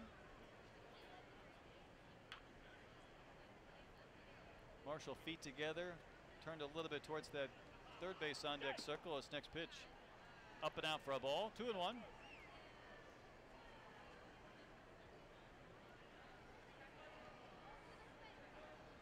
Skeeters got their run in the first. Patriots got their lone tally last inning in the fifth.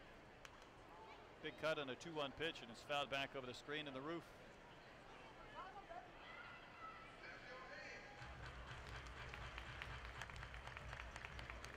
Three more games remaining in this series. Monday, Tuesday, and Wednesday. Here's the 2-2, and there's a chopper to third. Tough hop for Ahrens. He was able to swipe at it and pick it and throw to first to retire his counterpart for out number 2. That was a tough hop, and that was kind of do or die. He swiped at it to his left, so that had kicked over off of his mitt. That wasn't going to be blocked by his chest. It would have went into left field.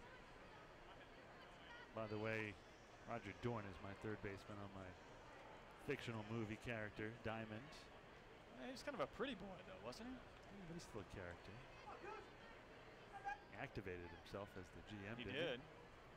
It's Carlos Guzman, the first baseman, swings a little tapper up the third base side. Marshall's going to go get it with a bare hand. Throws on the run with his backpedaling effort into foul territory, and it's in time. He ended up 15 feet in foul ground. That was some play. He gave the Patriots Duggan a look after he finished that off as momentum carried all the way over there past the foul line. 5.5 complete. Skeeters and Patriots tied at 1.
Missouri, Illinois, Colorado, Indiana, Iowa, Wisconsin, West Virginia, North Carolina, South Carolina, Florida, Alabama, Mississippi, Louisiana, Texas, Arizona, California, Oregon, Washington, Idaho, Montana, and North Dakota.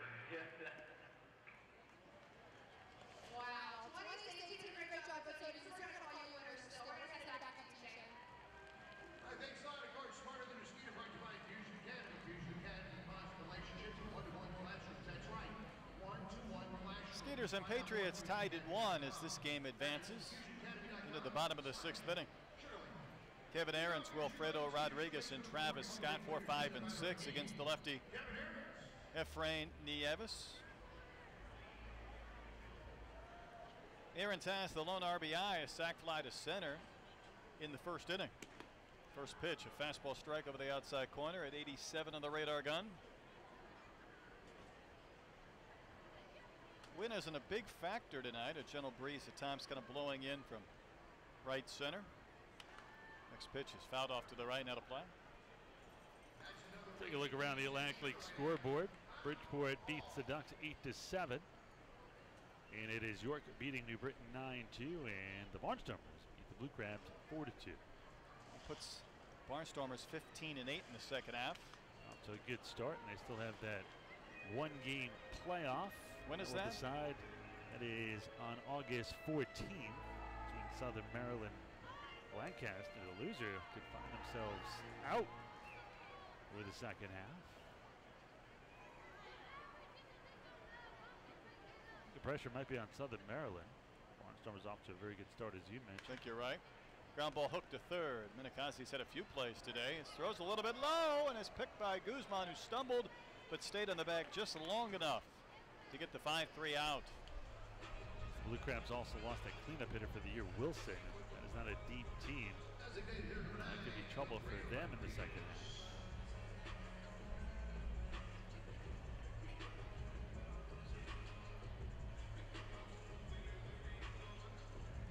Wilfredo Rodriguez. He doubled down the left field line, leading off the bottom of the fourth, but he did not advance, let alone score.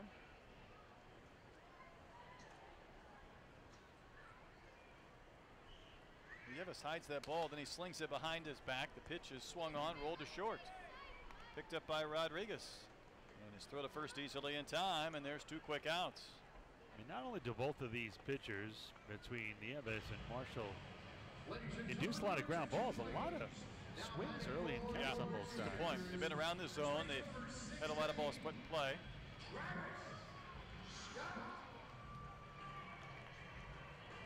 There's Travis Scott. He's 0 for 2. He tried to bunt and popped one up his last time in. It's caught by the catcher, Gonzalez.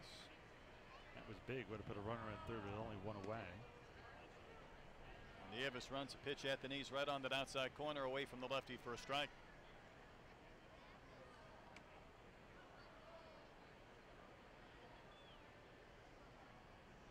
Nieves sit at his belt, brings the ball behind his back where you pick it up again, and then he slings it in there for strike 2.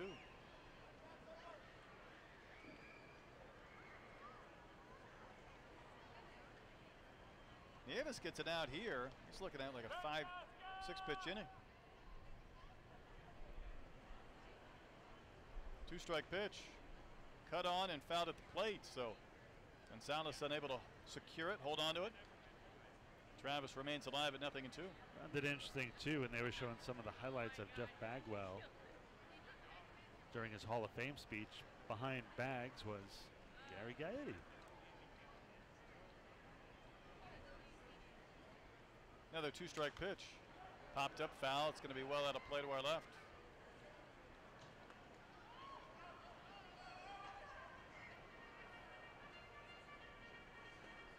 Haven't heard the speeches yet. I'll do that a little bit later on tonight. John Scherholtz and Bud Selig also got in. People forgot about that. There's a wave and a miss by Travis Scott, and the inning comes to an end. The Skeeters go down in order. We go to the 7th inning. Skeeters and Patriots still tied at 1.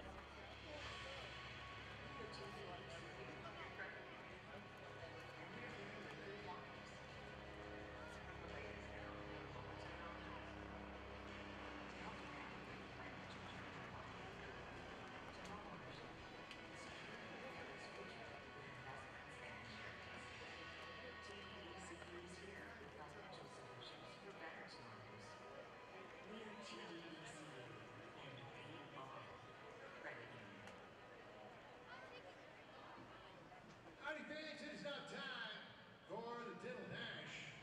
That's right, we have got Tech Tube, Tony Toothpaste, Dr. Martin Young's, and the little Container's Cavity right there. Now what's going to happen is they're going to make their way around to the other side. I'm going to see who wins this race. All right, contestants to your marks, get set, go!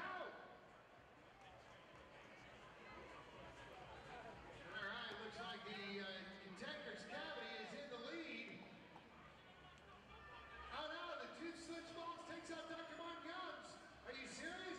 Is the Cavity going to win? Making her way around. The Toothpaste trying to catch up. Uh-oh, here comes the Tooth. Dr. Martin Young's. The Container's Cavity putting on the afterburners. And who's going to win this race? It looks like... Oh, it looks like the Container's Cavity is won? No, but after review from the judges, it looked like that the Container's Cavity had changed lanes, calling a pit ball for the Tooth. And therefore, the Container's Cavity is disqualified. 6 innings complete. On we go to the 7th ball game, tied at 1. Once again, here's Ira. Brent Marshall still on the hill for the Skeeters. Jovan Gonzalez, Justin Trapp, and Scott Kelly here. Bottom of the order here in the top of the 7th, 7, 8, and 9. Gonzalez has lined out to center. He has singled and scored a run. The only run of the game for the Patriots, tied at 1-1 here in the top half of the 7th inning. We're trying to take the first of the 3 games here. 6-game series here between the Patriots and the Skeeters. Lincep's number 4, Jovan Gonzalez, who came in at 319. 3 home runs and 22 RBIs for Gonzalez. First pitch here, a fastball for a strike. No balls and one strike to count. That one caught the outside corner. Gonzalez got as high as AAA Louisville in the Reds organization in 2013. Takes another one for a strike, quickly 0-2. Last year for Somerset, 264, 2 home runs, and 30 RBIs for Yovan.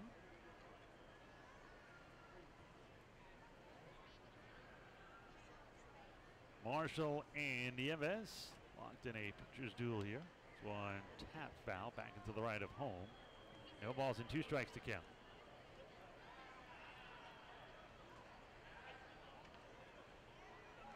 One run on 4 hits for the Skeeters, 1 run on 3 for the Patriots. This one, fastball high and outside. 1 ball and 2 strikes to count. One a little bit high on the fastball. Perhaps Marshall starting to overthrow a little bit here as fatigue sets in. The 1-2. Off-speed pitch into left center field. Long run for Gillespie, and he'll haul it in left center field. Round number 1. He's now 5 straight, retired by Marshall. Brett has only pitched 7 innings once this season. That was back on June 2nd against these Patriots. In a 2-1 Skeeters victory, he did not get the decision, however. He has thrown over 100 pitches on 4 different occasions. 1 out, none on here. Justin Trapp will step in. He has grounded out and walked. Squares to bunt here, right in front of the plate. Not a good bunt. Cordero will fire it down to first.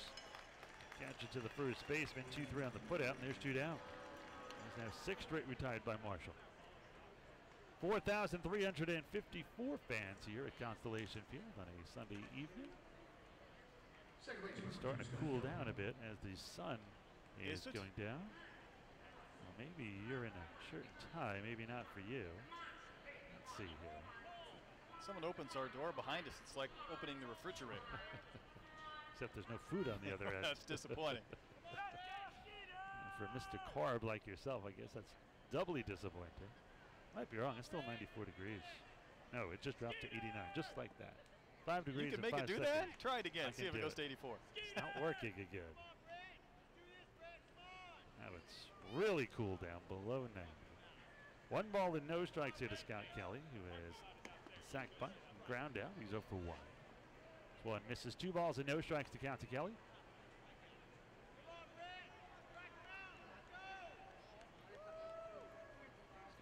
Kelly actually played in the Australian Baseball League this past winter. Just want to strike on the outside corner. 2-1 the count. His all-star honors as well. 2 balls, 1 strike, 2 outs, top of the 7th. Tied at 1-1. This one shot right back to Marshall. He has it. 7 in a row, retired by Brett. Oh, it is 7th inning stretch time, so get your peanuts and Cracker Jacks. I do care if you never come back. Skeeters and Patriots tied at 1.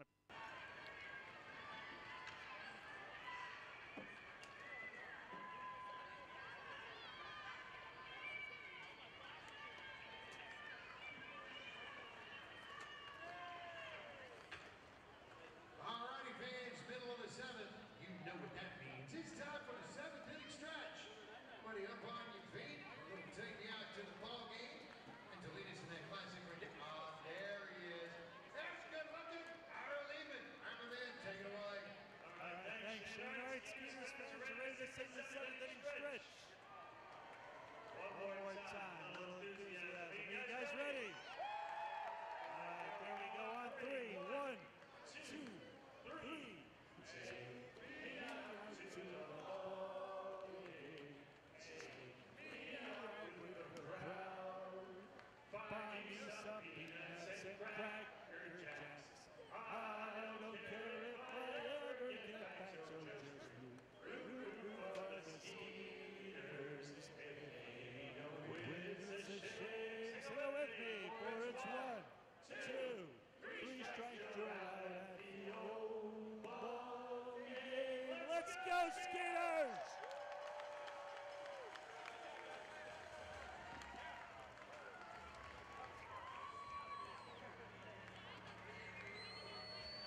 move to the bottom of the 7th. I hope you're all stretched out.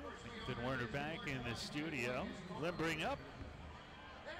Well, here in the bottom of this 7th, for your Skeeters, it'll be Albert Cordero to start it. It'll be followed by Derek Miller and Dickie Thon. Bottom of the order here in the bottom of the 7th, tied at 1-1. Cordero has one of the Skeeters' 4 hits. He has singled and grounded out the 3rd. Cordero came in at 247, 3 home runs for number 3 and 21 RBIs. The left-hander, Efrain Nieves. This one is skied. Right side of the infield. On the grass is the second baseman Kelly, and he'll haul it in for out number 1. Marshall has retired 7 straight. Nieves has retired 5 straight. As this duel continues, Derek Miller will step in. Miller has doubled and grounded out. Derek on a roll. If he can get the Skeeters started here with 1 out. Linceps Miller. This one a strike. No balls and 1 strike to count here to Derek. 1 run on 4 hits for Sugar Land, 1 run on 3 for the Patriots. This one misses, 1-1 here on Derek. Derek came in at 211, 6 home runs, 31 RBIs.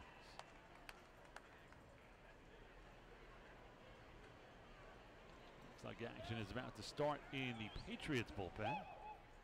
The 1-1. This one is low and away, 2 balls and a strike here. His pace slowing down a little here as he's starting to tire a bit. Getting tuckered out like Brett Dolan. That's a good point. Great analogy. The 2-1. This one bunted through. It'll be a strike. 2 balls and 2 strikes here on Derek Miller. Well, both your kids done for the summer playing sports. Yes, and it's ironic how the fall tryouts are coming now in like a week, right? I mean, it's like going from summer to school back to school. No, there should be a little more break. The 2-2. One is swung and grounded towards third. Third baseman Minikazi has it. He'll throw it to first. There's the second out. And is now 6 in a row retired by Nieves. But 2 outs not up for the number 9 hitter Dickie Thon, who has struck out and grounded out the short. He's 0 for 2. Well, I think the good part in all of this is that umpires won't be yelled at for a few weeks. Yeah, they're enjoying the reprieve. They're pretty happy with the developments. As are we all.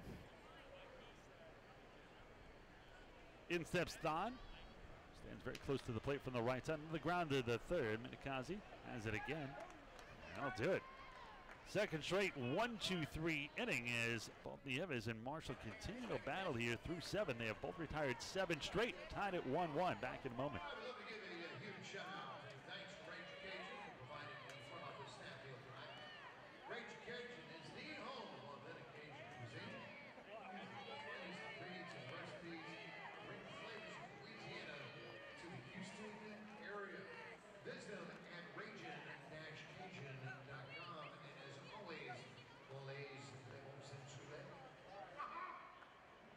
Next up, pepperonis. Providing the team meal tonight. Hey, be check out the back of the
Brett Marshall's day is done after 7 strong innings, giving up just 3 hits and a run.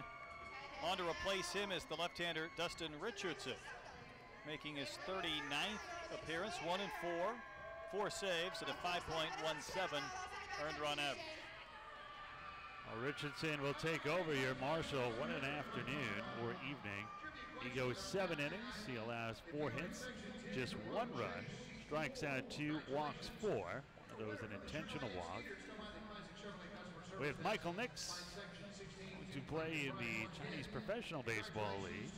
Richardson is the last member of the Skeeters who pitched or played with the Skeeters during their inaugural season in 2012. Spent 15 games with the Skeeters that season. Came back in 2013, played 6 games for Sugar Land. Then the Angels signed him, spent the rest of the season in AAA Salt Lake with the Angels. And this year, after spending last year with the Ducks, the former 5th round pick out of Texas Tech. Well, Richardson will face the top of the order here in the top of the 8th. 1, 2, and 3. Alfredo Rodriguez, Christian Marrero, and Justin Pacioli. So a righty, a lefty, and an all-star. Southpaw Richardson stands in there at 6'6". First pitch here by Dustin. He's low and in. 1 ball and no strikes to count.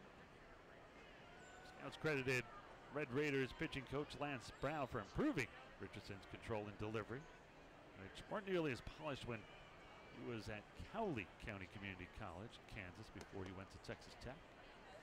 This one low and in. 2 balls and no strikes.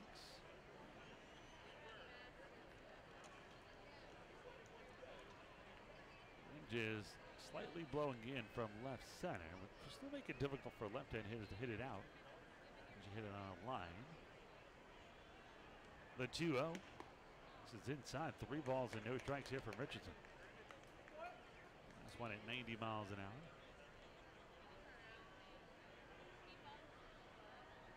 Richardson can battle back here. Marshall, by the way, finished retiring the last 7 batters he faced. He is not in line for the victory. He can either win it or lose it. This one is a ball. It's just the first walk for Richardson. 5th in the game for Skeeters pitching. 1 on, none out here for the left-handed hitting right fielder Christian Marrero. Marrero intentionally walked himself last time out. Also flied out to center. He's 0 for 2. And did you bunt here? 1-1 game here. You're the away team. Might be tempted, especially left on left. The one thing is that Richardson issued that walk. Sometimes I'm a little more reluctant to give it out to somebody who hasn't thrown strikes yet. Rodriguez does have speed. Stolen 9 times out of 13 attempts. Just a short lead at first, though. Richardson, the lefty, can keep him close. He'll come home, though. Not bunting here. Takes an off-speed pitch inside. 1 ball and no strikes to count.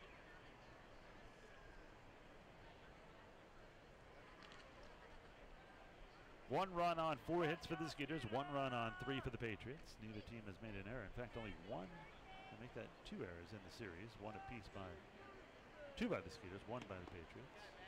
This one a strike. 1 ball and 1 strike to count. 1-1 your score here in the top of the 8th. 1 on, none out. As the Patriots bat here in the top of the 8th.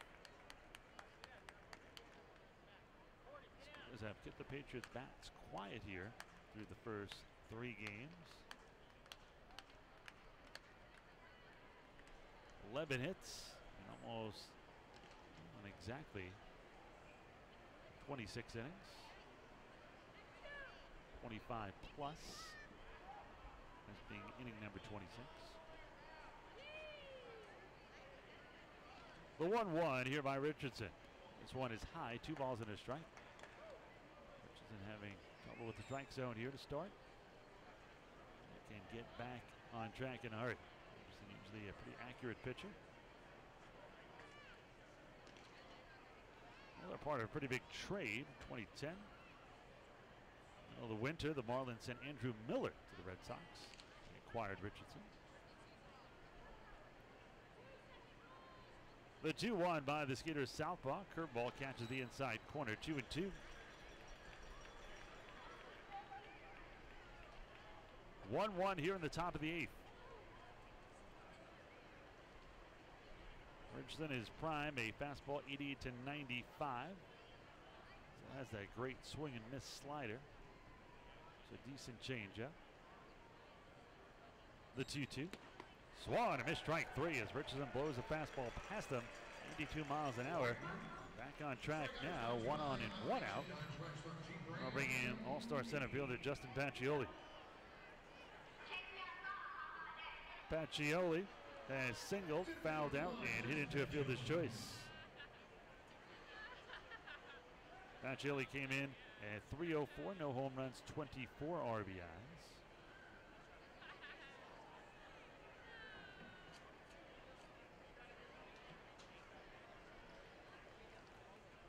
My fantasy movie trivia, outfield and infield. Still working on that?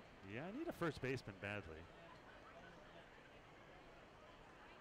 I think I'm going to use Moonlight Graham as my second baseman. Wouldn't that be Clue Haywood? Didn't he play first, or was he more of a catcher? Clue Haywood, yeah, the Yankees fictional first baseman. That's a good one. Now, see, my catcher gets difficult because it is it Jake from Major League or is it the catcher from The Love of the Game? I'm not remembering the character's name. Or it's Crash Davis. Yeah. Crash Davis technically was a real guy, but in a fictional movie. So does he make the list? Yeah, he only had, what, like 21 days in the big leagues, too? Something like that. Although in the credits, he's actually listed in the movie, but I don't know who he is in that movie. The real guy is in the movie somewhere. 1 ball, 1 strike, 1 out. And a shortstop's really difficult.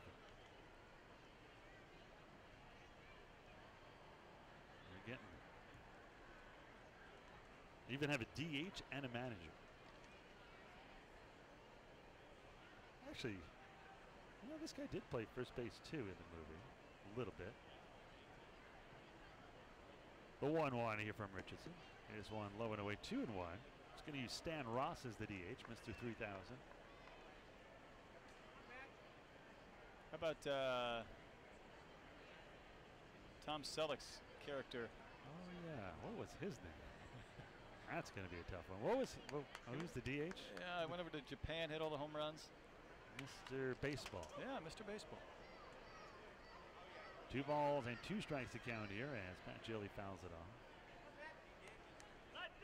Shortstop's going to be brutal.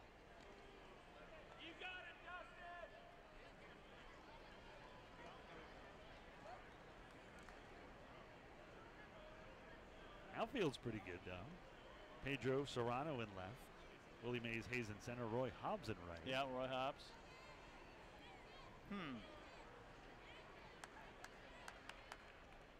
Richardson gets the sign here from Cordero. 1 on, 1 out. 1-1 your score here in the top of the 8th. This one is hit into center field for a base hit. Just out of the reach of Richardson's mid. First and second here. And both teams with 4 hits apiece. A 1-1 game. First and second, 1 out. The cleanup hitter, left-handed hitting DH Kyle Roller.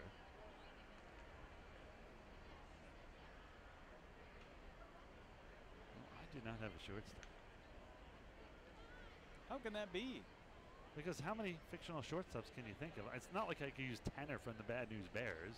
He's a good kid. idea. Can I put a kid on a... Kelly Leak, where'd he play? He pitched? He's also a kid too. He was an outfielder. I already got an outfielder. Uh, Can I use Tanner? I'd struggle against the big leaguers.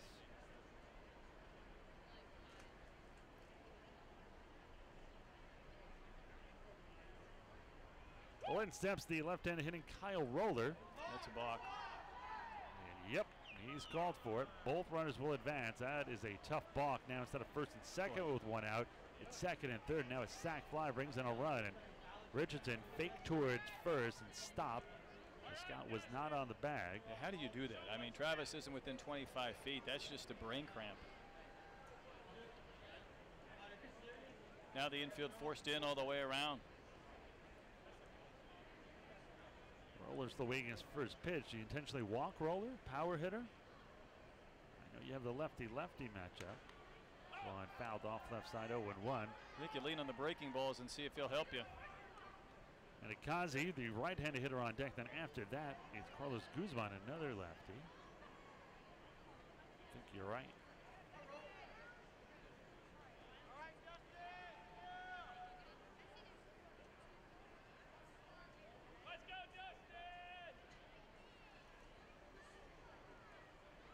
They're going to set up away here. The 0-1 by Richardson. This one misses inside, so way off the mark there. I can't use any of the kids from Sandlot.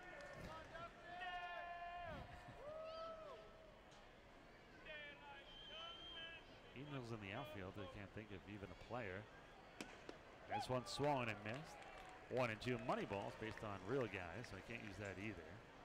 It's true. The rookie also based on real folks. 42. How about Jackie Robinson?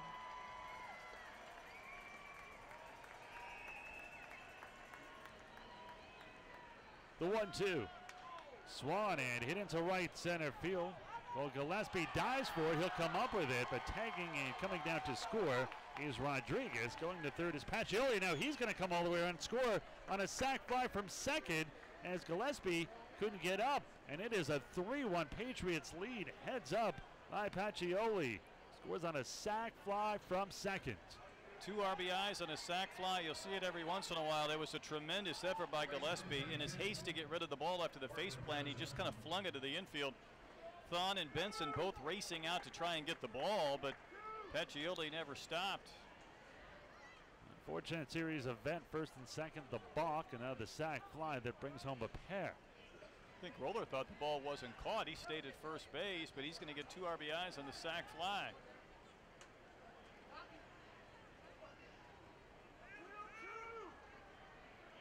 2 outs, 2 in, and a 2-run lead here for Somerset, 3-1. Fastball misses outside. 1-0 here on Mark Minikazi, the third baseman, who's 0 for 2 with a walk. I heard one of the fans say appeal too. I think I would have done that. I thought Pacioli was a little bit early leaving. Going foul deep down the right side. Long run for Benson. I think he's going to run out of room, and he does. 1 ball and 1 strike to count.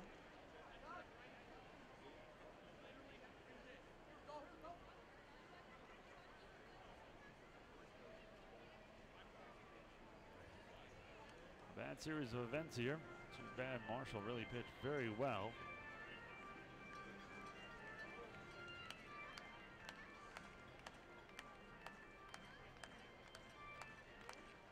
So I'm really out of movies here because I can't use Pride of the Yankees, Pride of St. Louis, Cobb, any Babe Ruth movies. All real guys. This one is low and away. 2 balls and a strike here.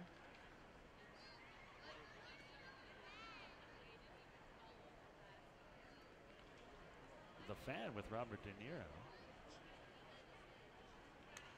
This one is fouled off. 2 balls, 2 strikes, 2 outs, 2 in. A 2-run lead here for Somerset. 3-1 over the Skeeters.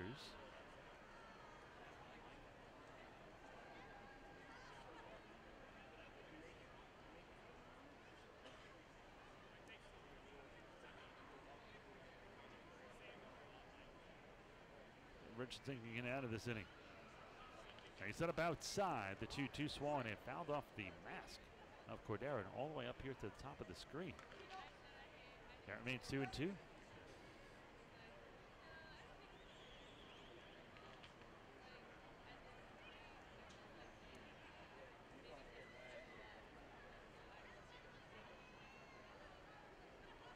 Richardson will go at it again here. And 2 runs in here. A 3-1 Patriots lead here in the top of the 8th.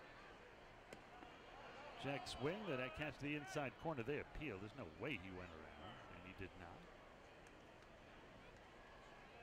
Let's go, Skeeters! I'll run the count full. 3 balls, 2 strikes, and 2 outs here in the top of the 8th. You got this, Dustin! Skeeters got 1 in the bottom of the 1st. Patriots got a run in the 5th and a pair here in the 8th. Lead 3-1. Payout pitch, Swan, and again fouled in and out of the mitt of Cordero. Count remains full.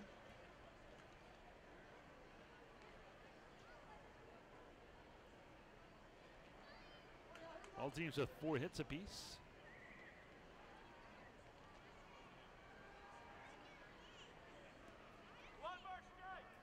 Tomorrow in Game 4, Skeeters will send out Bobby Blevins against fellow righty Will Oliver.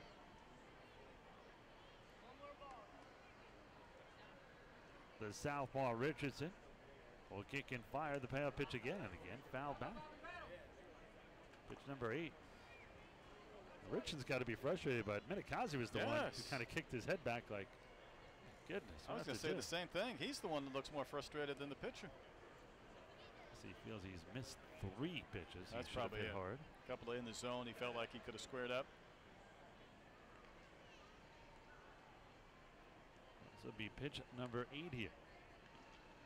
A 3-2 curveball swung on, popped up right side. That's going to make the seats as well as they're giving in here.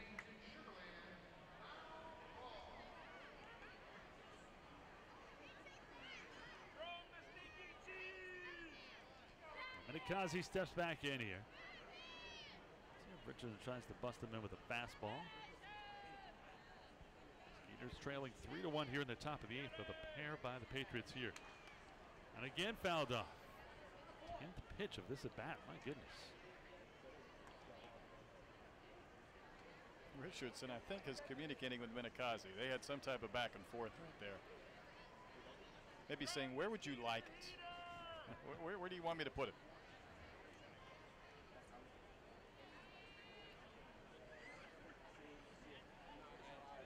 Another payoff pitch here. Pitch number 11, the 4th straight 3-2 pitch. This one is just off the outside corner. Ball 4 as Minikazi wins the long battle. That's the 6th walk of the game for Skeeters pitching. 2nd here for Richardson. And here comes the Skeeters pitching coach, Rafi Montalvo, trying to settle down Richardson. Yeah, this is to give him a blow after that lengthy sequence. He's obviously frustrated. The balk and 2 RBI sac fly. Looks like Mark Haynes. Nope, that's Felipe Paulino. Looks like he's about to start throwing. Haynes closed out the game yesterday. Skeeters are trailing 3-1 here. It's Montalvo trying to get Richardson to settle down. A long inning for Dustin. Started out with a leadoff walk, then a strikeout, then a single to Pacioli, then a balk, but runs on 2nd and 3rd in that bizarre roller sack fly that drove in 2. Minikazi then walked after a lengthy at bat. 12 pitches. And steps the left-hander hitting Carlos Guzman. He has flied out, struck out, and grounded out. He's 0 for 3, swings and misses here on a great slider. Low and away by Richardson. 0-1 the count. He's trailing 3-1 here in the top half of the 8th. Still have 2 more cracks at it though.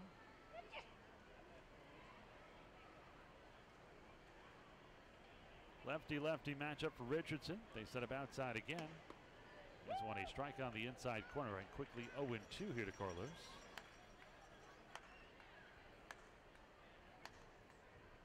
Guzman, who played in the Met system.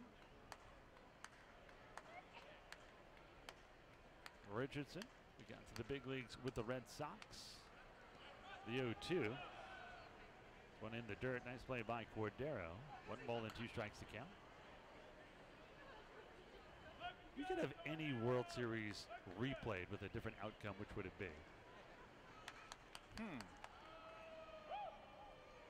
Well, I'd like to wave in whoever it was with the Royals that was racing around 3rd that got held up. The Giants ended up winning the World Series. Who was it that was streaking around? Was it Moustakas? Hosmer? Oh, that's right. The year before you guys won the World Series.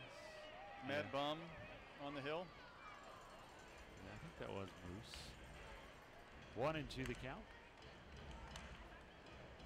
Talking about teams getting so close. They were 90 feet away from winning the World Series and never getting back in, but the whole season was to get that extra 90 feet, and they win the World Series the next year. Granted, it could have been back-to-back World Series wins. One fouled off, 1-2.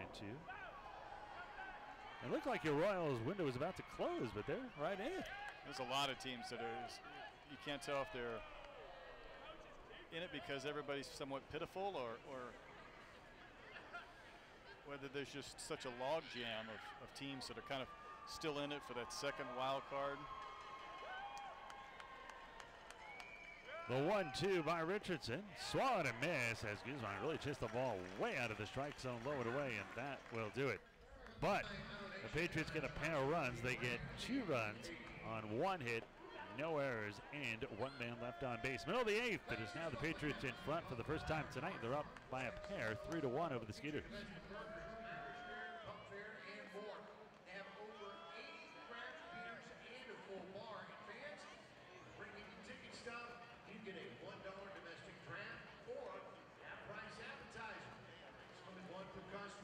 Check out the official after party of the Sugarland Skeeters, Clancy's Public House. Visit them on the web, Clancy'sPubHouse.com. All right, we're going to ring the bell, brought to you by Belhaven University. 2 contestants are going to show off their knowledge and go for an opportunity to win $500 of free tuition from Belhaven University. Justin is down on the field with contestants and questions. Justin, it's all you. Thanks, Shane. Yes, tonight it's the battle of the twins. I have John Collins related to next there's trivia knowledge and that's 3 questions. All right, guys, we'll tell you the question completely. If the first person doesn't get it, then the next person has a chance to answer. You guys ready? See the first one? What is the hardest rock? John Paul? Granite is correct. Charlie, do you know? Oh, do you know?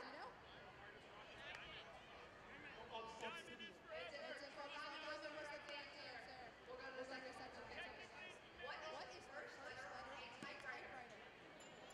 Charlie. Q is correct. 1, 2, Charlie. All right, our final question.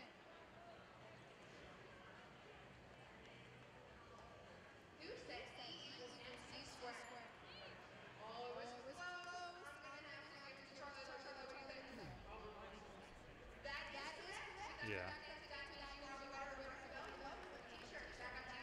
All right, fans, you can get your degree at Belhaven University in Houston with affordable classes 1 night a week. You can do this. We got bachelor's and master's programs starting soon. So apply now at houston.belhaven.edu. Oh, we move to the bottom of the 8th. Skeeters down for the first time tonight. They're down 3-1. Going to be the top of the order here in the bottom of the 8th. It'll be Joe Benson, Cole Gillespie, and Anthony Jansanti, 1, 2, and 3 in the Skeeters order. Benson has walked, stolen a base, and scored. He was the first batter of the game. Skeeters have not scored since. He's also grounded back to the pitcher and grounded out to short, so he is 0 for 2 officially. Efrain Nieves still on the hill for the Patriots. First pitch here misses outside. 1 ball and no strikes to count. Benson came in at 244, 5 home runs and 26 RBIs for Joe. Continues to swing a hot bat. This one a strike on the inside corner. Good slider there. Tried to bust him in. 1 ball and 1 strike to count.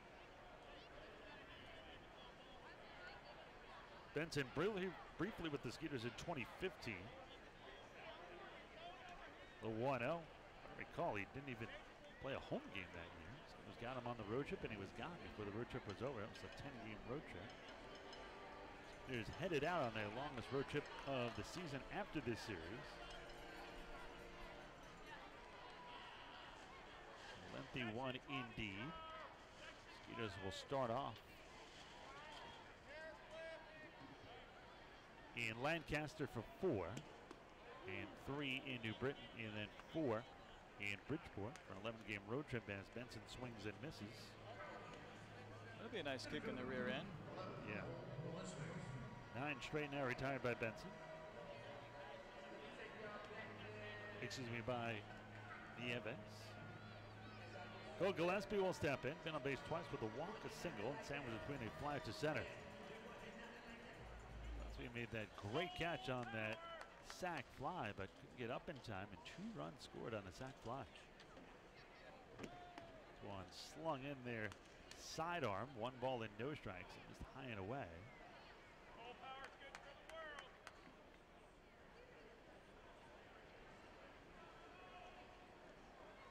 the world. The 1-0. This one high and outside, 2 balls and no strikes to count.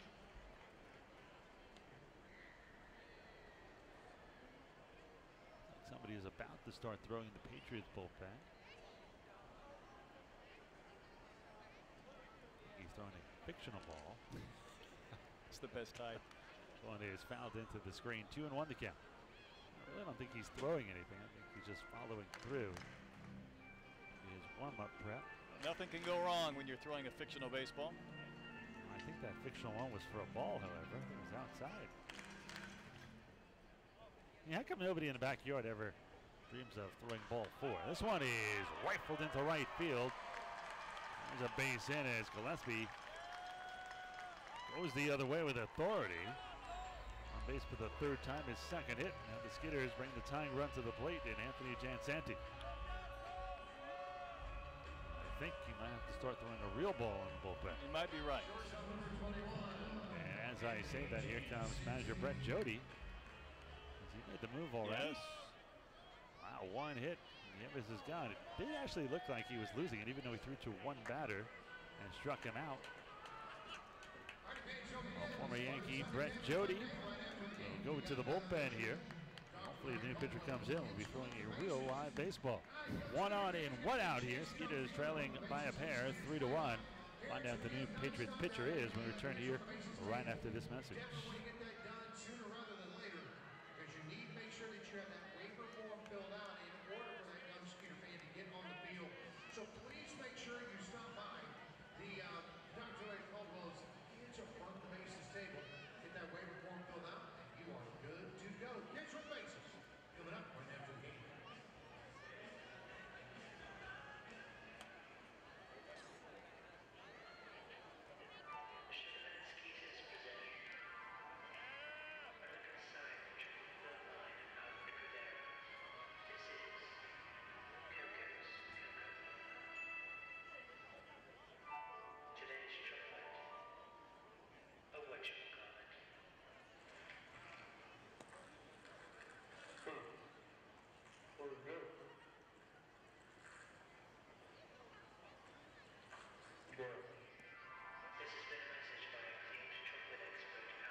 His call to the bullpen is brought to you by Metro PCS. Fans, get on a reliable 4G LTE network that covers 99% of the people in the United States. More reliable than ever. Make the switch today with Metro PCS. Receive 2 free phones. You switch 2 lines Metro PCS. It's wireless. Figure it out. And I'm pitching for the Patriots, 36, Ryan Beeler.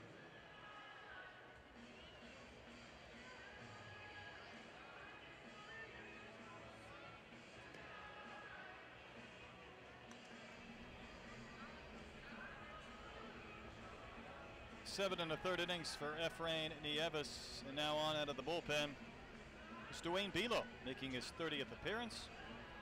4-1, a 2.09 ERA, in 43 innings. He has struck out 40 and given up just 2 home runs. Now Bilo is 31 years old. Right-hander will come on here with 1 on and 1 out. Kevin Aarons, who drove in the only run of the game for the Skeeters, who trailed 3-1 here in the 8th. Also flat after centering ground out. He is, Anthony Jansanti here, who is 0 for 3. 2 flats and a ground out. Aarons on deck. First pitch here, low and in near the feet of Jansanti. 1 ball and no strikes to count. Bilo, the southpaw, 6'3", 210 from Lakeland, Florida, where he resides, but originally from Michigan. Pretty interesting story. He's drafted by the Tigers and of Lake Michigan JUCO, junior college, 2006. Well, he was born in the same county as a guy named Ray Soffit, pitcher for the Cardinals in 86 and 87, which is near Kalamazoo. Graduated from high school in really small class, almost Iowa small, 40 in his graduating class. Okay, I had 44, but 2 are foreign exchange students. So yeah, and that. Were you one of those foreign exchange students? No, I was not. Checking. Well, he had no plans, Bilo, really pitching beyond American Legion baseball. Became really a big break for him. Had his best game in the summer against a team coached by Keith Schreiber. Also happened to be the coach at Lake Michigan College, Benton Harbor.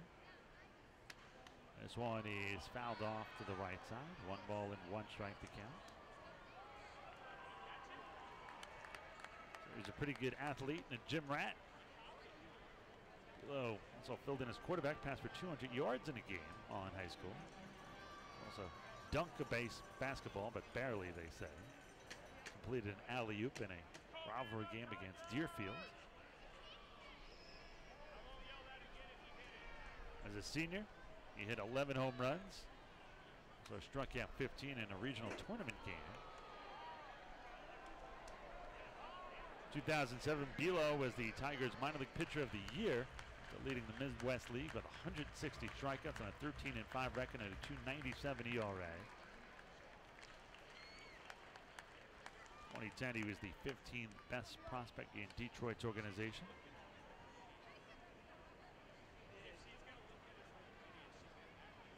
The 1-2 here to Jan Santi. There goes Gillespie. The throw out to second will never get him. A stolen base for Gillespie. Will run it down at second as Jan Santi strikes out. So 2 down, and in steps Kevin Ahrens. Ahrens has some pop. He could tie this game up with a long ball here. Skeeters trailing 3-1 here in the last of the 8th.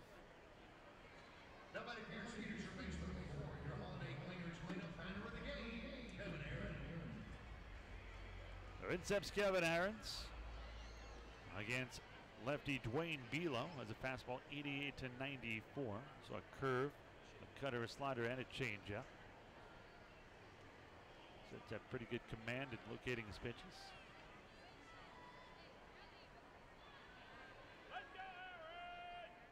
First pitch here by the lefty to the right-hander hitting Kevin Ahrens. It's one high and outside, 1-0. Let's have a good pickoff move. Controls the running game. Gillespie stealing against him there. I don't think he was paying any attention to him now.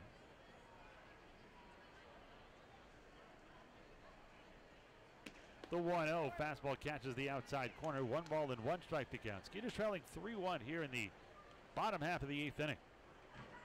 Have a runner down at second and Cole Gillespie. 1-1 the count here on Kevin Ahrens with 2 down.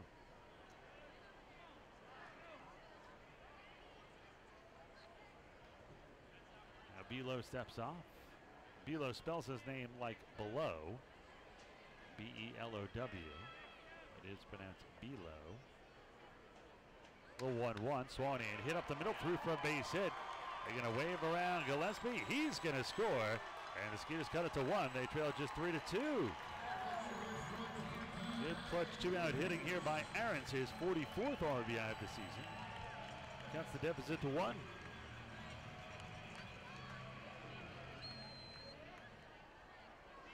Alfredo Rodriguez, the hottest member of the Skeeters, will bat here, maybe the hottest hitter in the league. He's 1 for 3. That hit, a double, extended his hitting streak to 10 games. Came in .340, 2 home runs, 15 RBIs.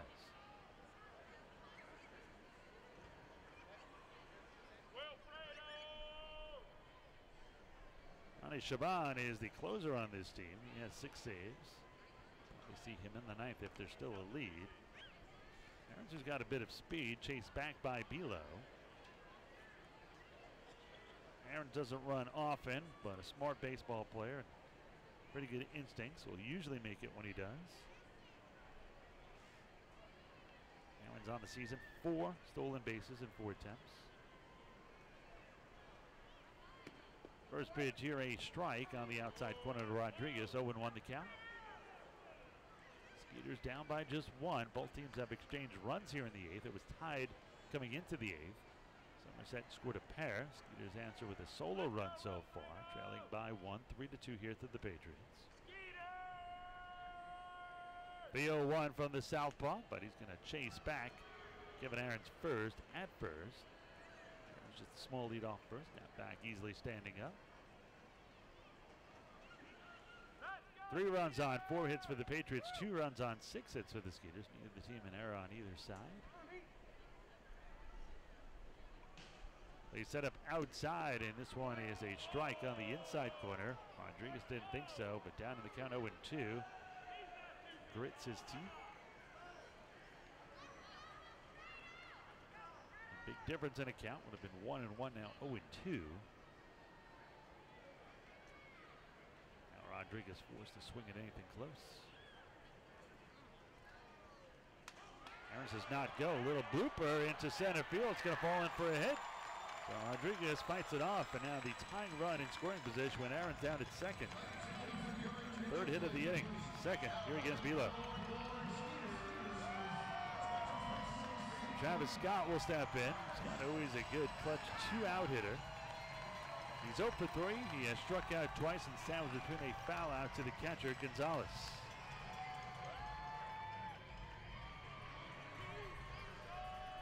Let's see if the Skeeters can tie it up here. They're out hitting the Patriots 7-4. They're trailing 3-2.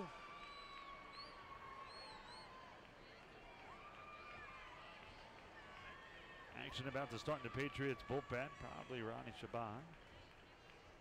This once one hit to the right side. Tough play. Dropped by Guzman. And now we can't get a handle on it. The throw to first. Not in time. And now here comes Gillespie. The throw to the plate. Not in time. And we're all tied at 3-3. That went from bad to worse for the Patriots. What an abomination. I mean, Guzman has it. Drops it, kicks it into foul territory, makes an ill-advised throw, and once it rolls away from Bilo, it provided the tying run. That's got to be an E3.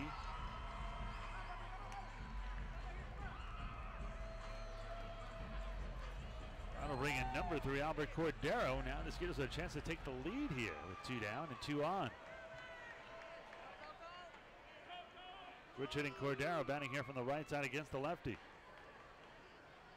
So 3 hits, 2 runs, and an error. First pitch here is swung and hit down the right field side. Will this seeds? Yes, about 8 rows back. Just past the Skeeters dugout down the right side. No balls and 1 strike here to Cordero. Albert 247, 3 home runs, 21 RBIs coming in. He's 1 for 3. He has singled, grounded out, and popped out. You're going to call that 2 errors, an E3 and an E4. I was starting to think about that. There's a possibility of 2 mistakes on that play.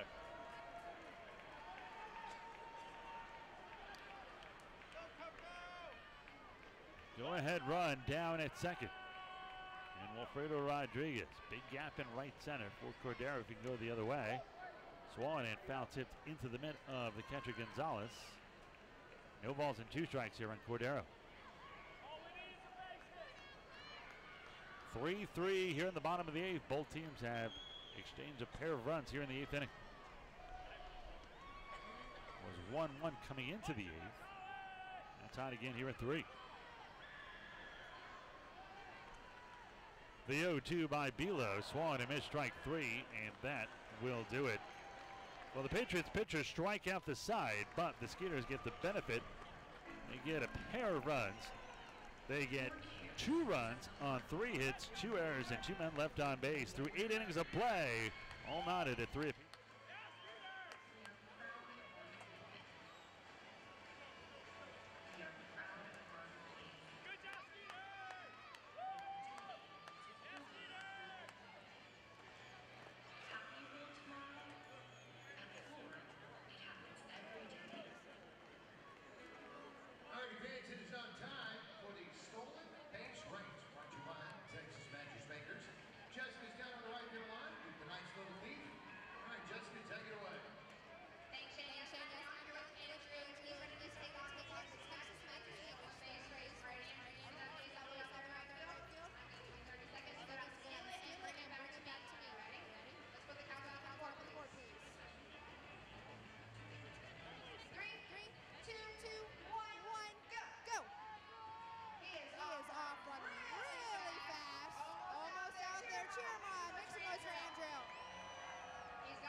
Each team with a pair of runs in the 8th inning. Skeeters on with a new pitcher in the 9th, Felipe Paulino, 2-1, 6 saves, and a 2.12 earned run average.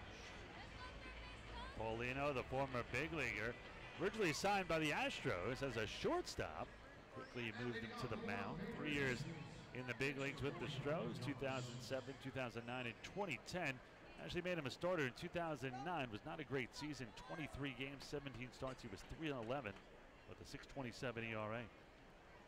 Bottom of the order here in the top of the 9th for the Patriots. First pitch by Paulino, 1-0 is low and away.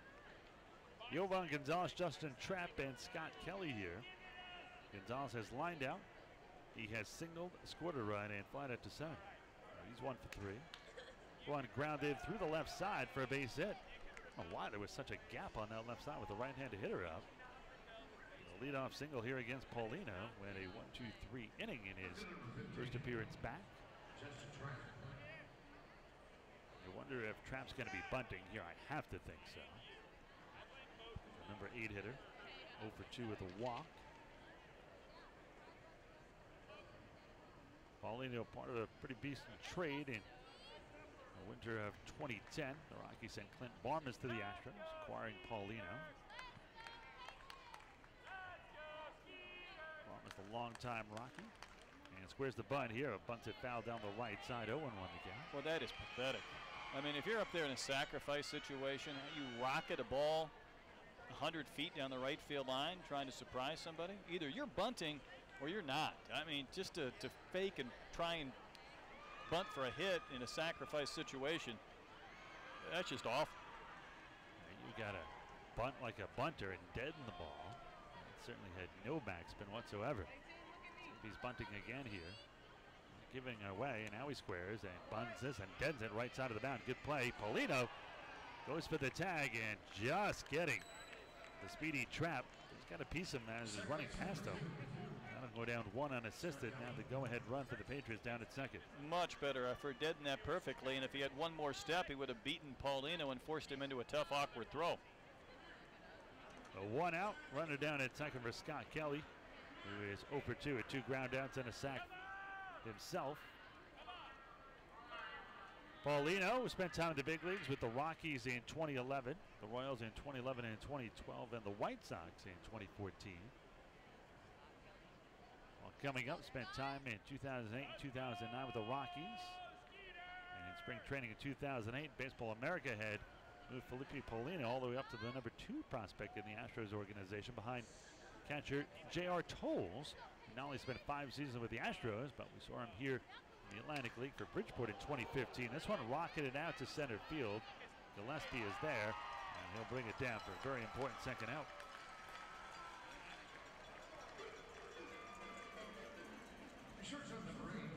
Back to last inning, they scored 2 errors, an E3 and an E4 initially. They're going to change it to the E3 and the E1. The pitcher threw the ball home. Just dropped it, actually. He dropped the throw at first base, and it rolled away, and it gave Aarons the extra 90 feet, an important 90 feet.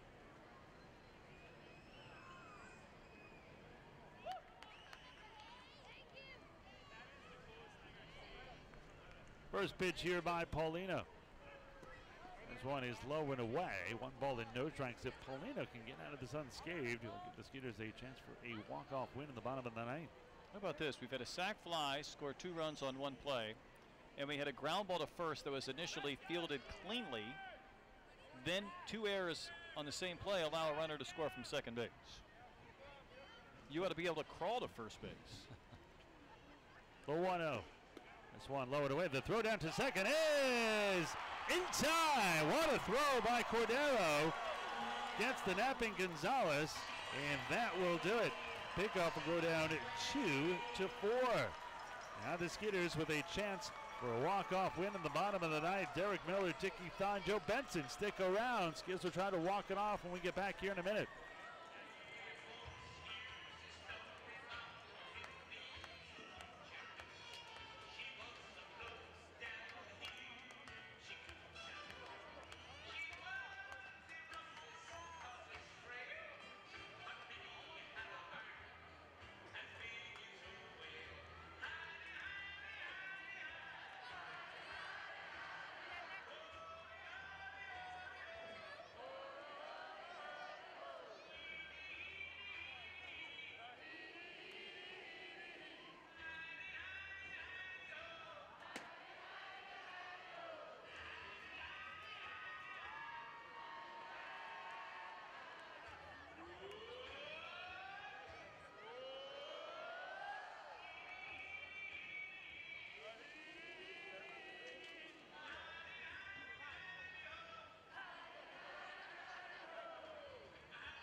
3-3 game, bottom of the 9th inning. Skeeters can win with a run. Ronnie Shaban out of the bullpen for the Patriots, his 33rd appearance. 3 wins, 2 losses, 6 saves. ZRA 3.14. And in case you're curious, I am. He's given up 3 homers in 28 innings. Good news. 27-year-old, number 31, the right-hander, 6'1", 195, the Virginia native. As high as AAA with Memphis in the Cardinal system. Went to Virginia Tech, was drafted by the Cardinals in the 33rd round in 2012. Well, he's been a rare reliever his entire career, even his 4 years at college. At Virginia Tech, he was 0-1 with an even 4 ERA in 36 appearances and 6 saves. He's never made a start as a collegian or a pro. Let's see that often. Derek Miller, be a key batter here in this inning. Speedy Miller, if he gets on, certainly can do a lot with him. This pitch misses outside. In at third is Minakazi, also guarding the line. No doubles, but the right hand hitting Miller up. Last year, Shaban split time between AA and AAA with Springfield in the Texas League and Memphis in the PCL. Was 8-3 with a 3.11 ERA and 10 saves at AA. Check swing, but a strike at the knees, 1-1 and 3 appearances at AAA. No record, no ERA. 3-3 here in the bottom of the ninth. Skeeters trying to walk it off here. The 1-1. Slings it inside arm, misses inside. 2-1 here on Derek.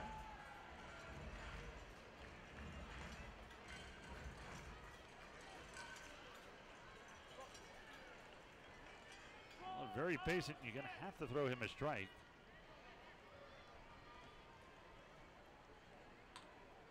The 2-1 to the right-handed hitter. Swung and chop foul off the foot of Miller. That'll leave in the count at 2 balls and 2 strikes.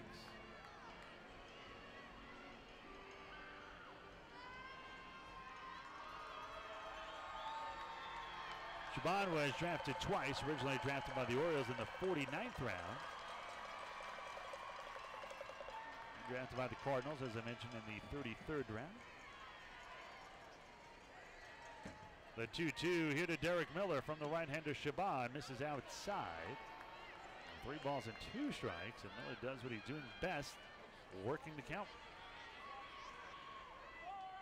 Pitch here in this game, the score tied at 3-3 to the speedy leadoff man here in the 9th, Derek Miller.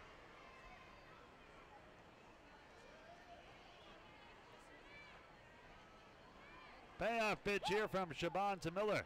This one is low, ball 4, and Miller a winning run down at first. And do you send him here and maybe bunts him to third? I like that idea. I have a feeling Gary might be asking Thon to bunt. I agree, but I'm not a fan of that move personally. Not flashing any signs yet. I'd say you give Miller at least one pitch to try to swipe it back.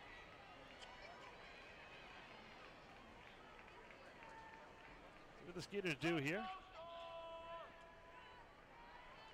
Miller, the sizable lead at first. The right-hander peeking over his left shoulder. Miller does not go, and squaring as we suspected is Thon. Went high and outside, ball 1, 1-0. Shaban lifetime is 16-17 with a 3.27 ERA and 68 career saves. First 2 seasons he had 16 saves in his first year in the Appalachian League, and then in 2013 Florida State League at 18. One under the hands of Thon. 2 balls and no strikes to count. He has had 4 seasons. Correction, 5 seasons. Oh, I was right. 4 seasons of double digits in saves.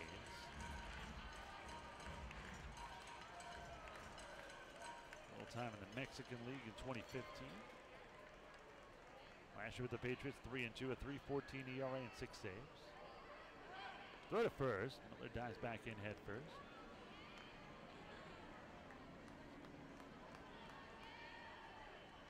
Former Astro Jerome Williams, still a member of this Patriots pitching staff.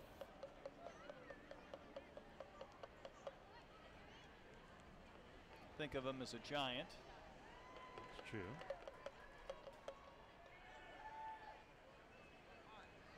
The 2-0.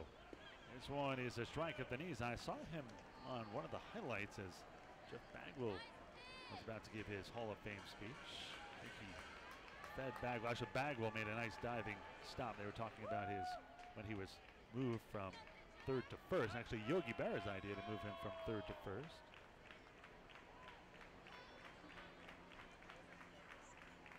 Two-one. Minikazi at third in, and scoring to bunt is not a good one. Right side of the mound up the first base line, but getting to it quickly is Shaban. I thought he might have himself a bunt single there. But it'll go down 1-3. A base hit wins it for the Skeeters. Joe Benson has been very good. Trying to win it here for Sugar Land. He has walked, stolen a base, and scored, grounded out twice, and struck out. Officially 0 for 3.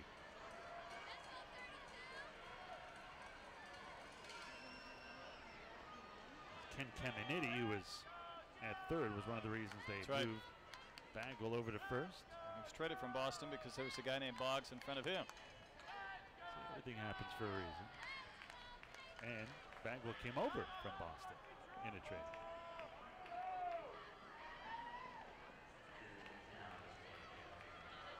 Just a quick chat at the mound.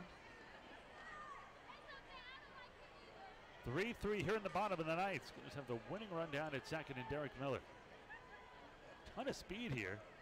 Do a lot of stuff. And if you think about it, Minikazi couldn't be any deeper at third with Benson's speed. Get himself a walk-off bunt here. This is inside. And with Joe Benson bunts down third base, he could probably get a bunt double and get the winning run home. 1 ball and no strikes here to Benson.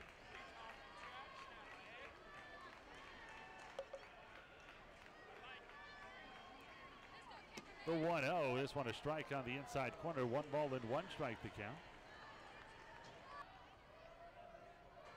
Benson with runners in scoring position. Hitting .310 this season at 71 at bats, 2 home runs, 21 RBIs.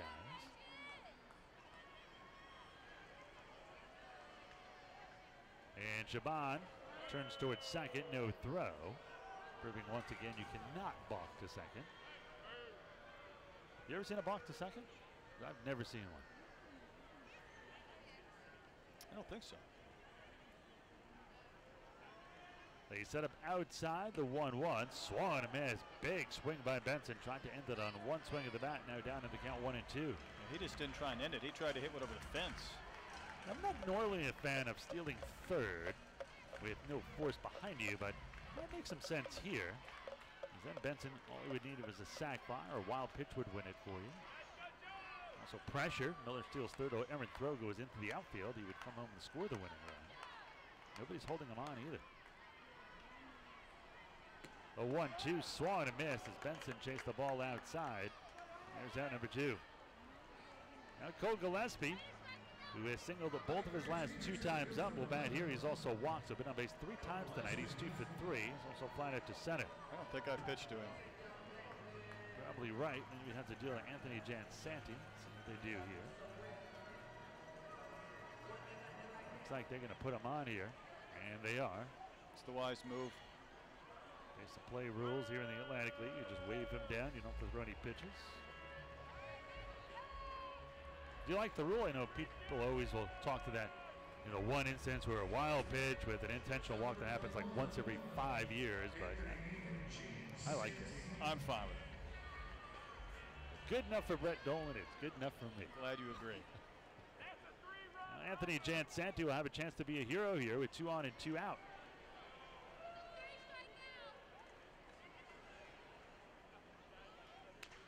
This one swung and tapped toward third. Backhander, that is a foul ball. Ryan Moorhead, the home plate umpire, called it immediately.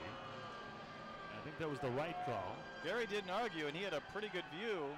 That ball was so far behind the bag that I thought that maybe it crossed the pillow and then went into foul ground. No balls and 1 strike here on Anthony. Almost had himself a winning hit/error. scored that a hit or an error? I think I would have given that a hit. As I say, looking through a monitor and a pole and a clear view from your side of the booth. The 0-1. Swung and fouled off to the right side, and now Jan Santi down 0-2.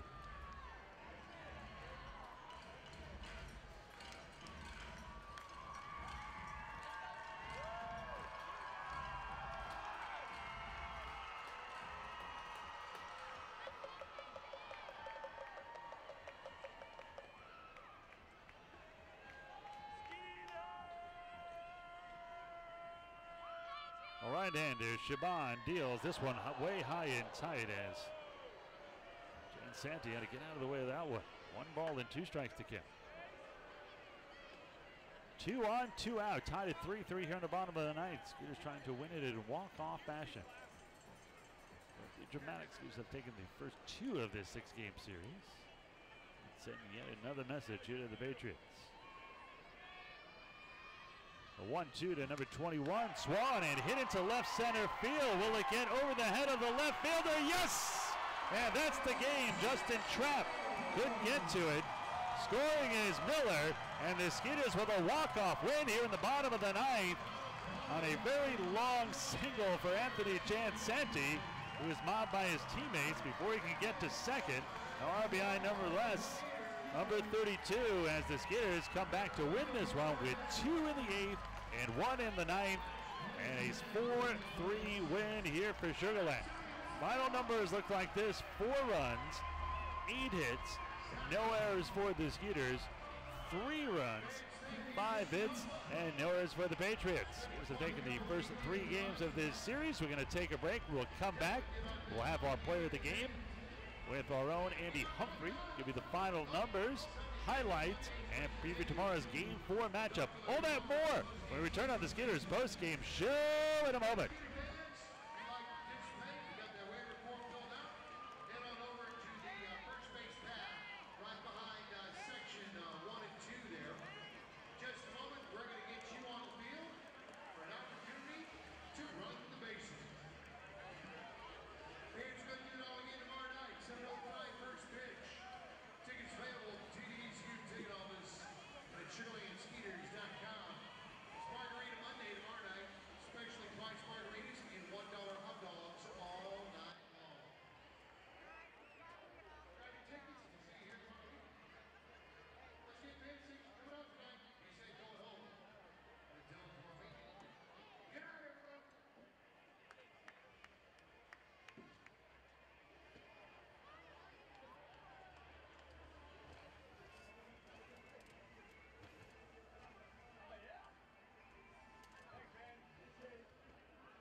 Well, indeed, time to celebrate. An excited Ira Liebman as the Skeeters win in walk-off fashion 4-3 in a come-from-behind victory. Skitters were down 3-1 in the 8th inning. Final numbers look like this: 4 runs, 8 hits, and no errors for Sugar Land. 3 runs, 5 hits, and no errors for Somerset.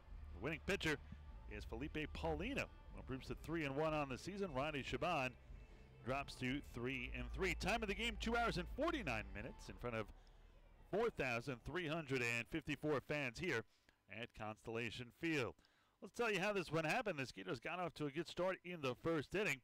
Joe Benson and Cole Gillespie both walked to start against Southpaw Efrain Nieves, and then a ground out by Anthony Jansanti, but runners on second and third. Jansanti would have more heroics later in this game, and Kevin Aarons came to the plate.